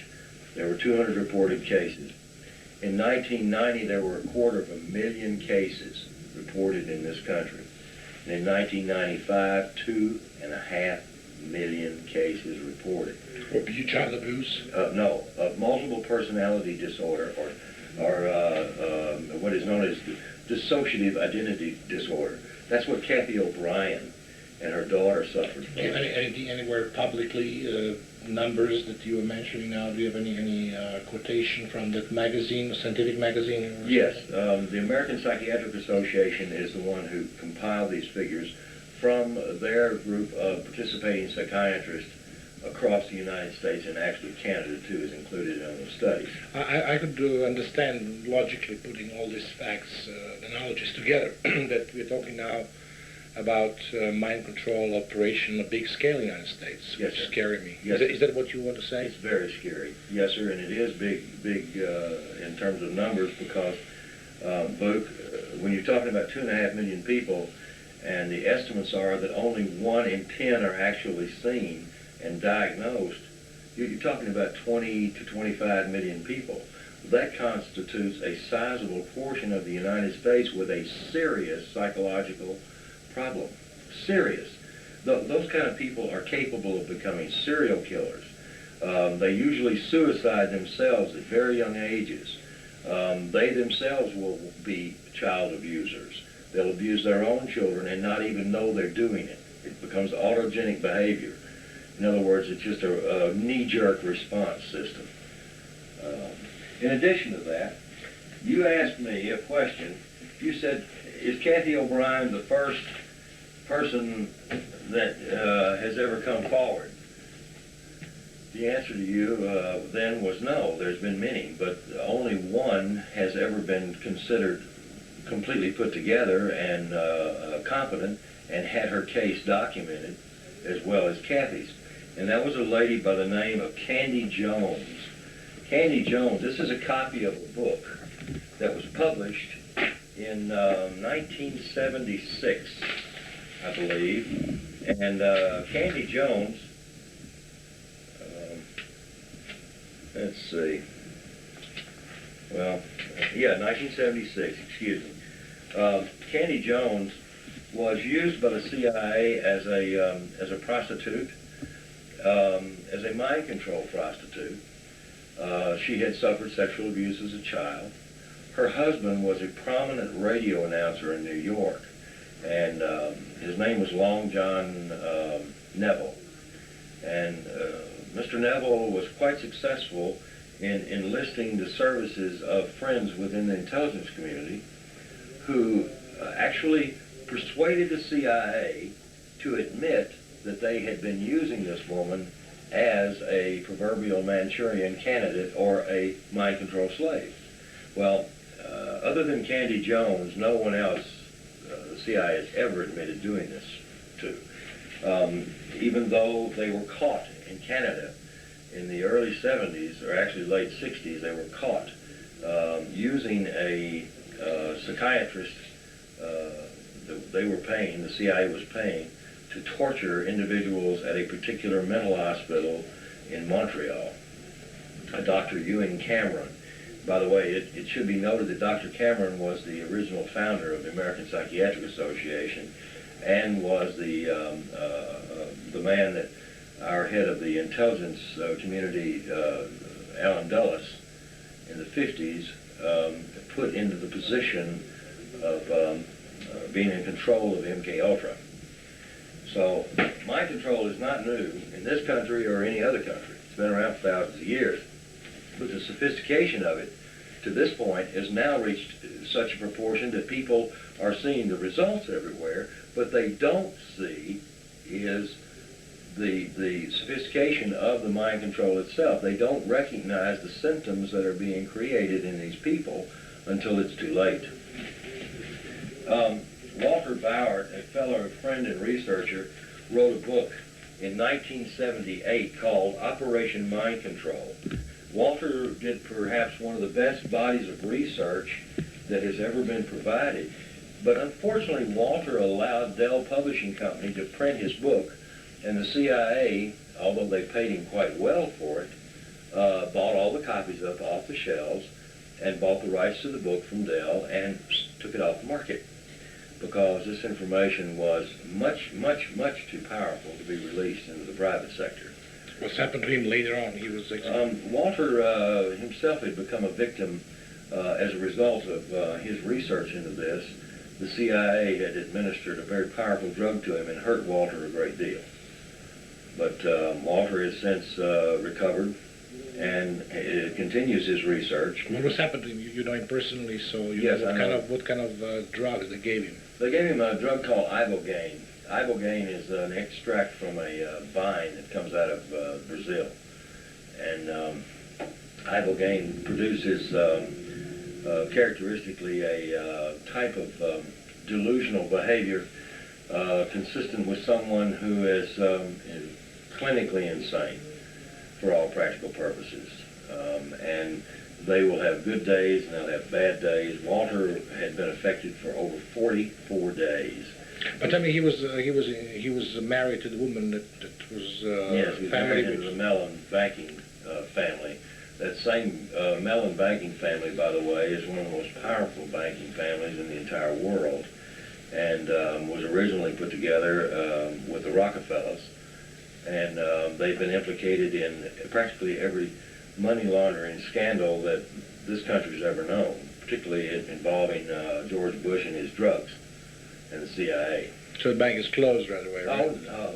No? It's one of the most prominent banks in the world and remains such today. And he has to divorce this woman because the bank was actually covered up for the CIA. Is that Yes. correct information? he was divorced, and any money that he had had as a result of that relationship is gone. They took it away from him and left him penniless. I got reports from all over the world. Dr. Hans Gruber, himself a physician, or Hans Greitz rather, is indeed a victim of mind control by a cooperative effort of the KGB and the CIA. And he also has thrown another one into the mix called the Shabak, which is the Iranian intelligence gathering group. Dr. Greitz has been in touch with Walter Bauer and myself and some of the other avid researchers in this country for a number of years now. He himself is in a state of recovery. Unfortunately, in Germany, this disorder is not even recognized as being real. If you have it, they'll say that you have something else. They do not allow anything to be written on mind control. They do not allow anything to be published on government abuse of external control of the mind or behavioral modification. They won't allow any kind of term associated with it. There's a tremendous amount of information available on what has happened across the country and around the world regarding mind control. But I think the most prominent thing that we've seen in the last few years, as a researcher, I can say this, even though I have been personally involved with Cathy O'Brien, her case, as far as the physicians in this country, and I'm a member of the International Society for the Study of Dissociation, which is a very prestigious group of physicians worldwide who are attempting to build a model for practical recovery of persons like Cathy O'Brien. And at this point, the American Psychiatric Association is actually considering publication of a treatment modality that I have co-developed from my sources in the CIA. The same treatment method and modality that I used to work with Cathy O'Brien successfully to bring her case to a conclusion. And as you know, for the past 5.5 years, she and I have been on a lecture circuit with physicians and law enforcement, and they've been gaining extra credit just for listening to her tell her story. So we're going tomorrow to see Kelly. Yes. I believe that Kelly will be able to be rescued and will be able to do Yes. something with the help, of course, with the full knowledge and... With the people that are watching this video right now, those people, if they will do something, whether it is to have our book published in their respective country, or whether it is for generating publicity for this case, that's all it's going to take, VUK, in order for us to be able to successfully get this girl into a therapy that will help her. Thank you, Mark, for your extensive report. Thanks, bud. This is a mental institution, and now with Cathy and Mark, we're going to visit her and take her for lunch. And it's the first time that this girl was allowed to go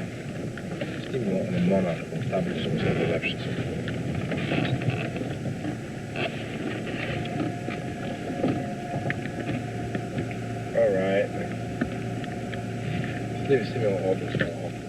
Make a shot around. I'm going to get her. Oh, that's the place? Yeah. It's a small place. It's huge. It's huge? Huge on the inside. It looks small on the outside. Oh, really? That place is enormous. It doesn't look more than maybe 2,500 square feet. I mean, it's 5,000 square feet in that place. So, can you tell us something about this place? The camera? The record? The only thing I can tell you is that it's called a group home, and it's, you see that van there? That's a state vehicle. Unless you've got permission from the court, you can't go in there.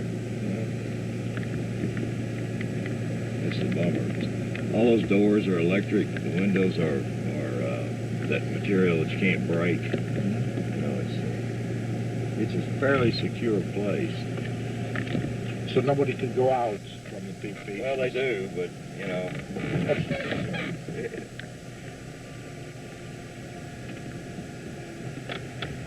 All right. On the side of suicide line. It's was Alex Spector also in the slaves? Yes. Arnold Spector had his own, and that was who Cathy was used with. They used her in commercial pornography, and that's now there's quite a bit of that commercial stuff out there still. Larry Flint did that stuff, and of course that was one of the reasons that woman's still alive too, because they would have killed her because they were afraid that she might begin remembering. She made a comment to me when we found her. She said, "Nobody would believe what I can't remember." Nobody would believe what I can't remember. Can we find her, or she's not? Oh, I know who she is. Yeah? Can we speak to her? No. She's like Kelly. She's crazy. Even though she's old? Older? She's Cathy's age, yeah. Oh, really? Yeah. She's now in some institution, too? No. She's still locked into the system. But, because they're using her children. They're still using her children? Oh, yeah. See, that's why Kelly's here, because they'd be using her. See, the courts fought Cathy for 5 years to take her back. And they were going to give her to the biological father, the serial killer, or to Alex Houston, or to Cathy's father, or to Cathy's sister. They were trying to do this, and that's what we kept fighting, and we kept beating them. So when Kelly tried to kill 2 people in her institution, the last place, that they couldn't turn her loose. And she tried to take a brick and cave this woman's head in, this woman that worked there. But, she won't appear. I mean, she What is the answer? Maybe he just take her from inside of the car, so she wouldn't see the car. I just want to have it on the camera once. Is she coming from there or from here? She'll be coming right down the front steps. From there? Yeah. Okej, Right znači ovdje će da počne da ona do dolazi, vidiš ovdje. Stavi kameru tako da bude došla da nju snima bar i ona video. So I don't know if we'll be able to record Cathy, right? Kelly, you I would do it. Let's see what's happening first, and ask Cathy first. Okay. Because Kelly is clinically insane, and cameras, of course, are what was used against her. So she's terrified of them. Tell me something about these pornography films. Yes. They're existing? Oh, God, yeah. Tons of them. Off the record, we've got a lot of them. And that was one of the things that I turned over to the FBI, and they threatened to lock me up on. Because they said, this kind of pornography is illegal. You can't own it. And I turned it over to a federal judge, and the federal judge said, you come up with one more piece of evidence, and we're going to lock you up for 20 years.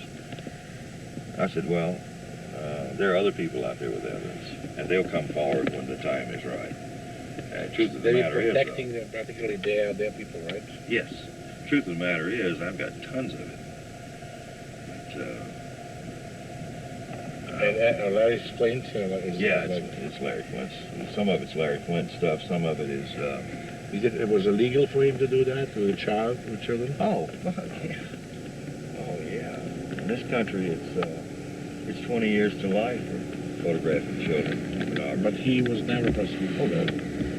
But he was Ronald Reagan's best friend in the whole world. Ronald Reagan is a real sleazo. I mean, he didn't like children, but he's a real sleazy bastard. Most people don't know this. Ronald Reagan's an actor, and so they thought he was a good guy. But, oh, he's terrible. So it was Larry Flint's signature in the film, or can somebody prove it was No. Yeah, oh, some of them, yeah. So instead of it, nobody could do anything. You can't do anything. If you could take the films and go to some movie channel or something, doesn't work. No. I'd go to jail. Okay. You want to go in? I was stating that there's a very good chance that when Cathy arrived to pick her daughter up, her daughter had no memory, even though they've been talking about this. Can you speak to the master hour? I was setting the time. Oh, I see. I'm listening to it. Okay. The child will probably have very little ability to even remember what she and her mother had talked about doing today. And I know Cathy told me, she said, well, Kelly ought to be ready to go, and she'll have her hiking clothes on. And I said, Cathy, it'll be the first time. I said, she will not remember, most likely, that you were even going to be here today. Oh, is that right? Yeah. And it's always this way. Of course, Cathy always hopes that the next time she sees her, she'll remember. Oh, I see.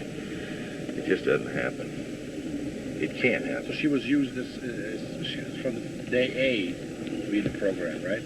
Yeah, absolutely. From the moment she was born, they were doing amniocentesis or whatever they call it, on Cathy at NASA. On Cathy, before the child was still in her womb. They were doing all the kind of probing around and sticking the needles through the stomach and everything else. I have no earthly idea what they were doing. I can assure you But that. somebody knows what was done on her. She has a file. Yeah, there's tons of files, but I don't have access to those files. I do have access. Okay, to dolazi malo. I have access to one or two of the S time njih I nas koje vidimo.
No, we're from around Europe. Really? What part of Europe? From Yugoslavia. Former Yugoslavia?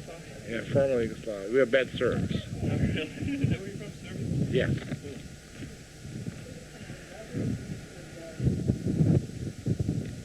You guys just touring around the United States? He was born here, but I'm touring. Well, 3 hours. That's Great job. Hey guys. Where are you? Hey! Hello everybody. Nice to see you here, isn't it?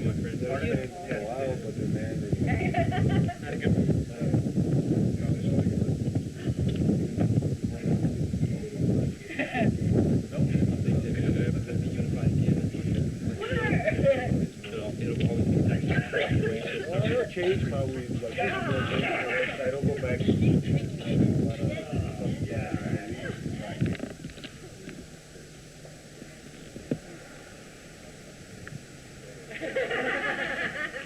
Hi, guys. Hello, guys. Say hi. Hello. Hey, Louise. Are you okay? Kelly. Hi, babe. Aloha!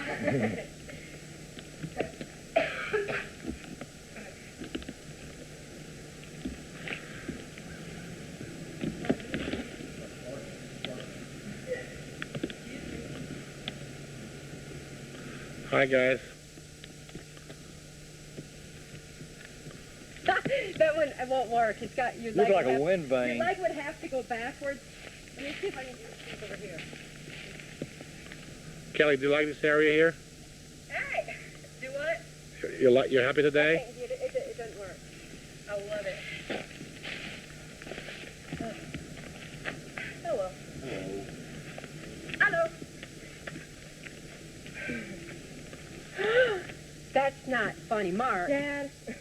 I know what that one is. That's not. I'll tell you what, if I went off there, I'd be doing some serious flapping. That wasn't. I always said if I fall off of one of those things, I'm going to flap my arms. I'm going to flap them like a damn honeybee.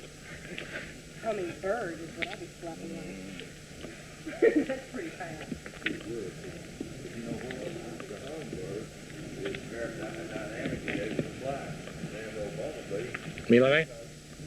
Hi. Hey, how you doing, Luke? Okay. Yeah, because Milane did very big participation in our programming. The fuselage is I'm just relaxing a little bit here, enjoying the view. All right. body weight. In the air, they weigh nothing. is that a tick, Dad? Well, Or is it a bug? It's just a bug.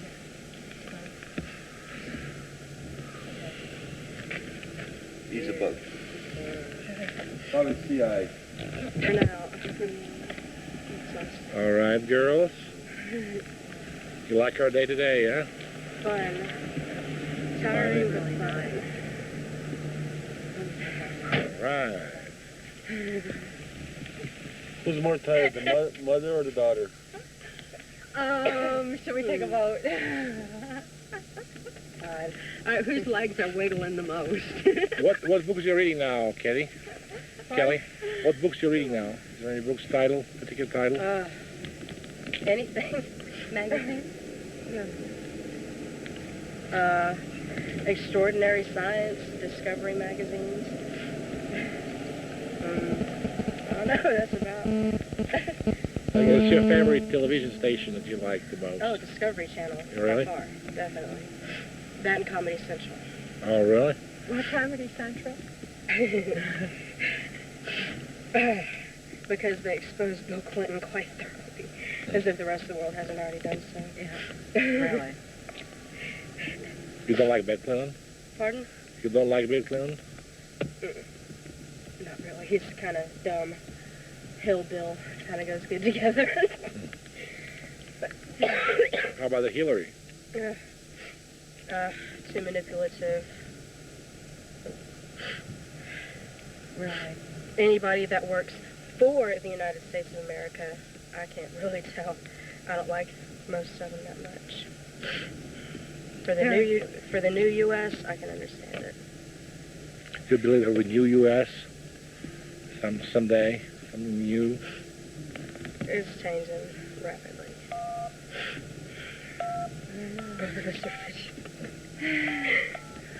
What a fair.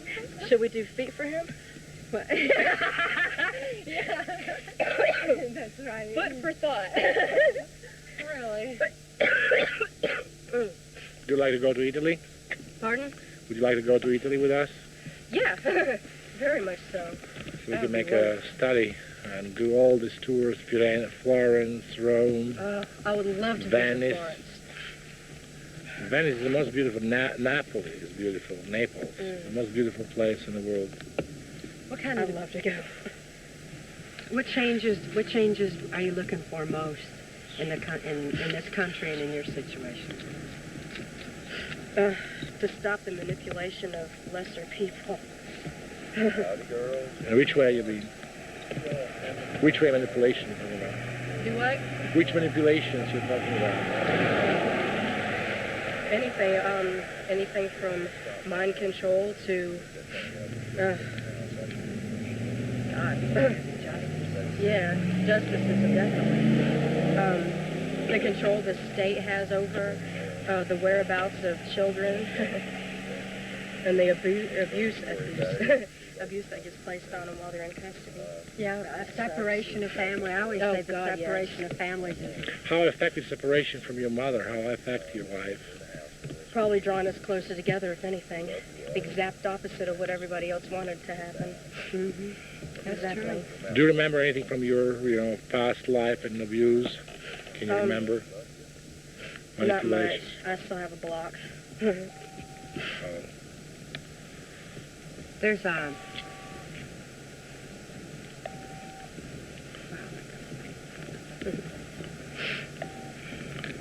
How is this feeling and remembering of that situation? How is it affecting your life? I'm your friend. if you want to.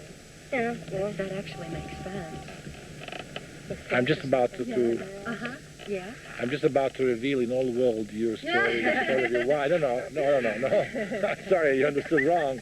But on the fact to punish the people who did what they've done to you, to your life and to your emotion, to your.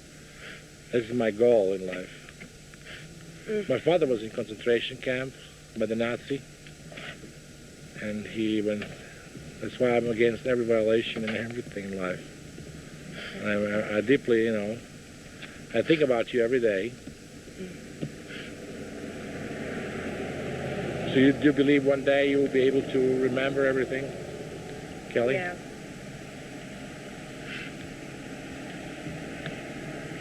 One day. What's your favorite actor? My favorite actor? Yeah. What do you think of actors? They're people. Just the same. They just have a talent for entertaining other people. Right. Is there anybody that you particularly like, or? Brad Pitt, because he's attractive. And the movie that he's coming out with, what was it called? I don't know. He's coming out with some movie that speaks out against, it's entitled Sleepers, that's what it was, Sleepers. And it's about people being abused under hypnosis, and also I probably like Adrian Paul just because there's more to him than meets the eye off of his television series. And Steven Seagal, needless to say, he's a brilliant man, and he's proven that through his little messages in every movie he's ever made, except for that one cheap one. Yeah. Do you like? What's he proven through those movies? He's proven that the government's fucking us all over. Pardon my French. Which way? Many ways, right? At least it exposes it. In all ways. They're literally. What do you think of the news? Shit. I think about it. A lot isn't being said. On some things it is. What would you like to see more of on the news? Everything being told. Tired of the hiding, the covering up. Power is in secrets. Without the secrets, there's no power. Secrets out. So you believe one day all the secrets will come out? Oh, definitely. We're more than halfway there. Halfway was admitting finally that something's up, period. Yeah. And, Kelly, how you believe that you would like to live with your mother again and with Mark happily? Hopefully sometime in the near future, like maybe this year, we'll be living together in a log cabin somewhere in Alaska. Oh, you like Alaska? Love it. Oh, that's a place where you're... It's wonderful. Perfect temperature, perfect scenery. It's just perfect. Do you remember anything of your childhood, or it's really like a barrier in your mind? Well, I think the best things I remember is the horses, some of the good walks I took with my mom, and the time when we were going on daily motorcycle rides with Dad. In Alaska? No, in Kingston Springs, Tennessee. Oh. It was about 6, 7. How about Alex Houston? Do you like? Good. No. Do you remember him? Do you remember Alex Houston? Lying bastard. Well, actually, I don't know if he has. Is Alex Houston in your memory, or Not really. I block out like a photographic picture of him. But I mean, I know who he is if I see him. I know it. When's the last time you met him? You saw him, do you remember? God, what, 9 years ago? Just about. Yeah, about 88. So about 8 years ago. Yeah. How about Cox? Unfortunately, I got the privilege of seeing him about, 4 years ago? Last time, I think, at Cumberland House. And I was physically restrained and forced to see him, and my head pushed against the floor because I refused to talk to him. That was a pleasant memory. So what is the purpose of his visiting you? Just to... I don't know. I don't care. I just don't want to have anything to do with it. When was the last time you saw him? The result the last time I saw him was drastic, emotionally traumatized me, I'll tell you that. And it gave me a pretty good headache. You're a gorgeous girl. And I believe that you have a great career in front of you. And you'll be a great writer. I'm definitely positive. You're really the most brilliant girl I've met in the absolute last 10 years. Most brilliant, intelligent, and beautiful. And the bad thing is I can't even exercise my brain. Why? Well, the place I'm at now, I mean, everybody there is dumb. I mean, they're not ignorant, because at least if you're ignorant, you can be taught. Just terrible. They think a big word would be something like deluxe or caviar. So you're not happy in the place you're now? No, definitely not. I enjoy it sometimes, but more often I don't than I do. So if I wasn't there, I wouldn't have got to meet a lot of great people. So you like prefer to be in some college, go to study? What is your favorite subject that you would like to study? Like some science? Oh, science, definitely. Science and literature. Any of those. I'm good at math, but it's not something I would actually study, per se. Oh, well, I might. Take that back. Because that ties in a lot to science. The two kind of go hand in hand. Do you like to be a writer? Journalist? Not really. I like it for a pastime, but I think overall, veterinary is calling me. That's my calling. What is now your education is looking like? How you can describe your education system in the place you're now? Okay, I'm supposed to be either in, I think it would be geometry or in Algebra 2. Instead, I'm doing pre-algebra. Mm-hmm. I'm supposed to be in English 2, but I'm doing 7th grade English, like spelling. It's just ridiculous. you have a Shakespearean English. How somebody could taught you spelling and all this stuff? You said because other people are like this, other people that are there. How many people are there in this room, in this place you were there? In the house that I'm living in, there's 7 other girls besides myself. The only girls? Uh-huh. Only girls there? 7. Oh, I see. All in all in the whole program, I don't know, uncountable. About a couple hundred, maybe. About 100. Somewhere in there. Oh, wonderful. So where do you have your studying? Where are you going to school? I'm sorry.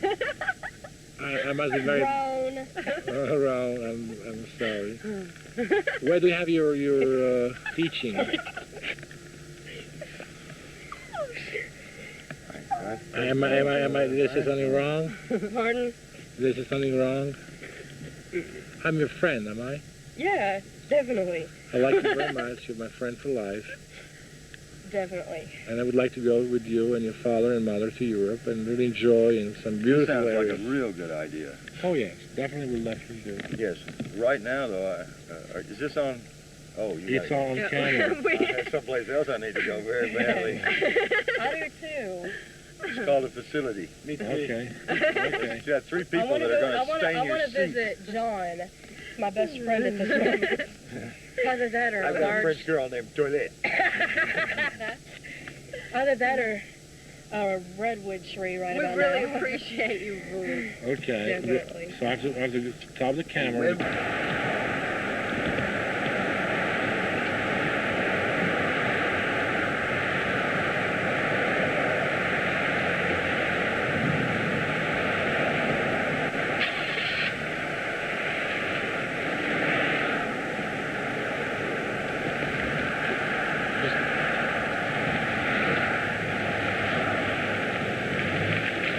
Mark, you have very particular place there. Yes. What it means is it's your program. Yeah, it's our, has something to do with the book, as you well know. I see. Okay, I stay with Mark and Cathy and Kelly. I met Kelly today for the first time, and I really appreciate my 2 days trip to Mark's and Cathy's home. Now I met Cathy, and she had enormous, if I would not know her condition, she's a very bright girl. I mean, you know, her vocabulary and her everything is absolutely superb, and then her, I would say that her IQ is above average, at least 50%. I could see, even she's 16. What is her condition now, and how you describe that from your scientific point of view? Kelly's condition has been diagnosed by a number of physicians, and I too have tested her, but she's been tested in a number of institutions professionally by psychiatrists and psychologists, and she suffers from what is known as dissociative identity disorder, or DID. It used to be known as multiple personality disorder. Now it is known as dissociative identity disorder. This disorder is created as a result of severe repeated trauma, and particularly before age 5. Kelly's trauma base was, of course, sexual trauma, psychological trauma, and physical trauma, and tortures continually all through her childhood, as suffering from dissociative identity disorder. Part of the symptoms of this disorder are her inability to remember from moment to moment. And in order for her to appear normal, she mirrors anyone that she is in contact with. So they feel very comfortable with her. So I said to her, for example, I like Discovery Channel. Yes. Is that right? And then she said, yes, it's the only thing I'm watching. Yes, exactly. You see, there was some particular moment in time. Now I'm recalling that. Exactly. Is it called mirror? It's called mirroring. I see. She will mirror your actions, the way you hold your hands, the way you talk. Eventually, she'll even begin to pick up your accent. The disorder itself is most unfortunate, most uncomfortable for the person that suffers from it. But the worst part is it develops into suicidal and homicidal behavior. They become, these people that suffer from DID, in many instances, but not all, become very agitated very easily for things that we don't even know that could agitate them. A word or a place or a suggestion or a thing can set them off, and they become extremely violent, either towards themselves or towards others. Kelly's situation is not without this horrific, terrible symptom. She suffered it many, many times, and that's the reason that she has been maintained in a mental institution for most of her life. She has spent from age 8, she is now 16, she has lived in a mental institution or in an institutionalized setting.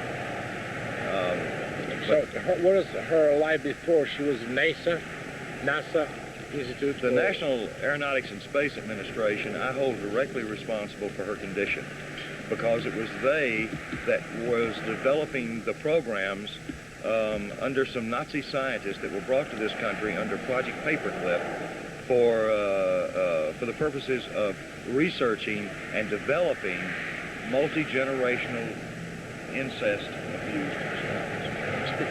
Yes. The actual purposes that NASA had for this child, I have no idea. There is no basis for my understanding of what they were going to do with her. There are many people that have suggested maybe they were going to use her as an assassin. Others have suggested that this was a normal thing as a result of the trauma. I can tell you that in many instances, these children develop this antisocial behavior in becoming what you and I would term suicidal or homicidal. In other words, they either want to inflict harm upon themselves or harm upon others for no apparent reason. This type of psychotic condition will not just go away with age. The child must be deprogrammed. The work that would be required of her would take possibly years of recovery and therapy and a great deal of money.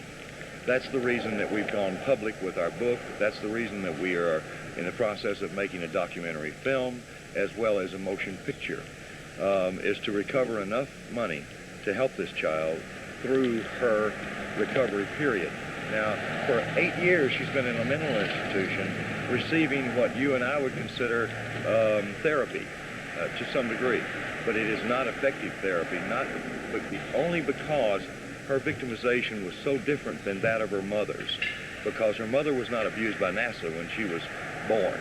Her mother wasn't abused except by her father and her father's associates. Her mother was abused sexually, of course, psychologically and physically, but she was not subjected to the high-tech tortures that Kelly was from the time that she was born all the way up until I rescued she and her mother when she was age 8. What is your opinion now? You don't need to answer this question because it's very touchy questions. The United States has one of the biggest terrorist acts in history. Everything was absolutely fascinating, or a negative way, like I did. I was here with Oklahoma case. There's a lot of opinions. I spoke with Ted Garrison, who is one of the FBI star, a person who really had the best career in FBI, who quoted there was 2 explosions and Timothy McVeigh was. Do you believe that Timothy McVeigh was under mind control? I have no hard evidence to support my own theories. I've talked to Ted Gunderson on many occasions, and I've spoken with many other really qualified experts who have evaluated what sparse evidences there are available. And VUK, I can tell you that based on what I have heard, I am left to only believe that Mr. McVeigh is a victim of mind control. But Mr. McVeigh, of course, admitted on camera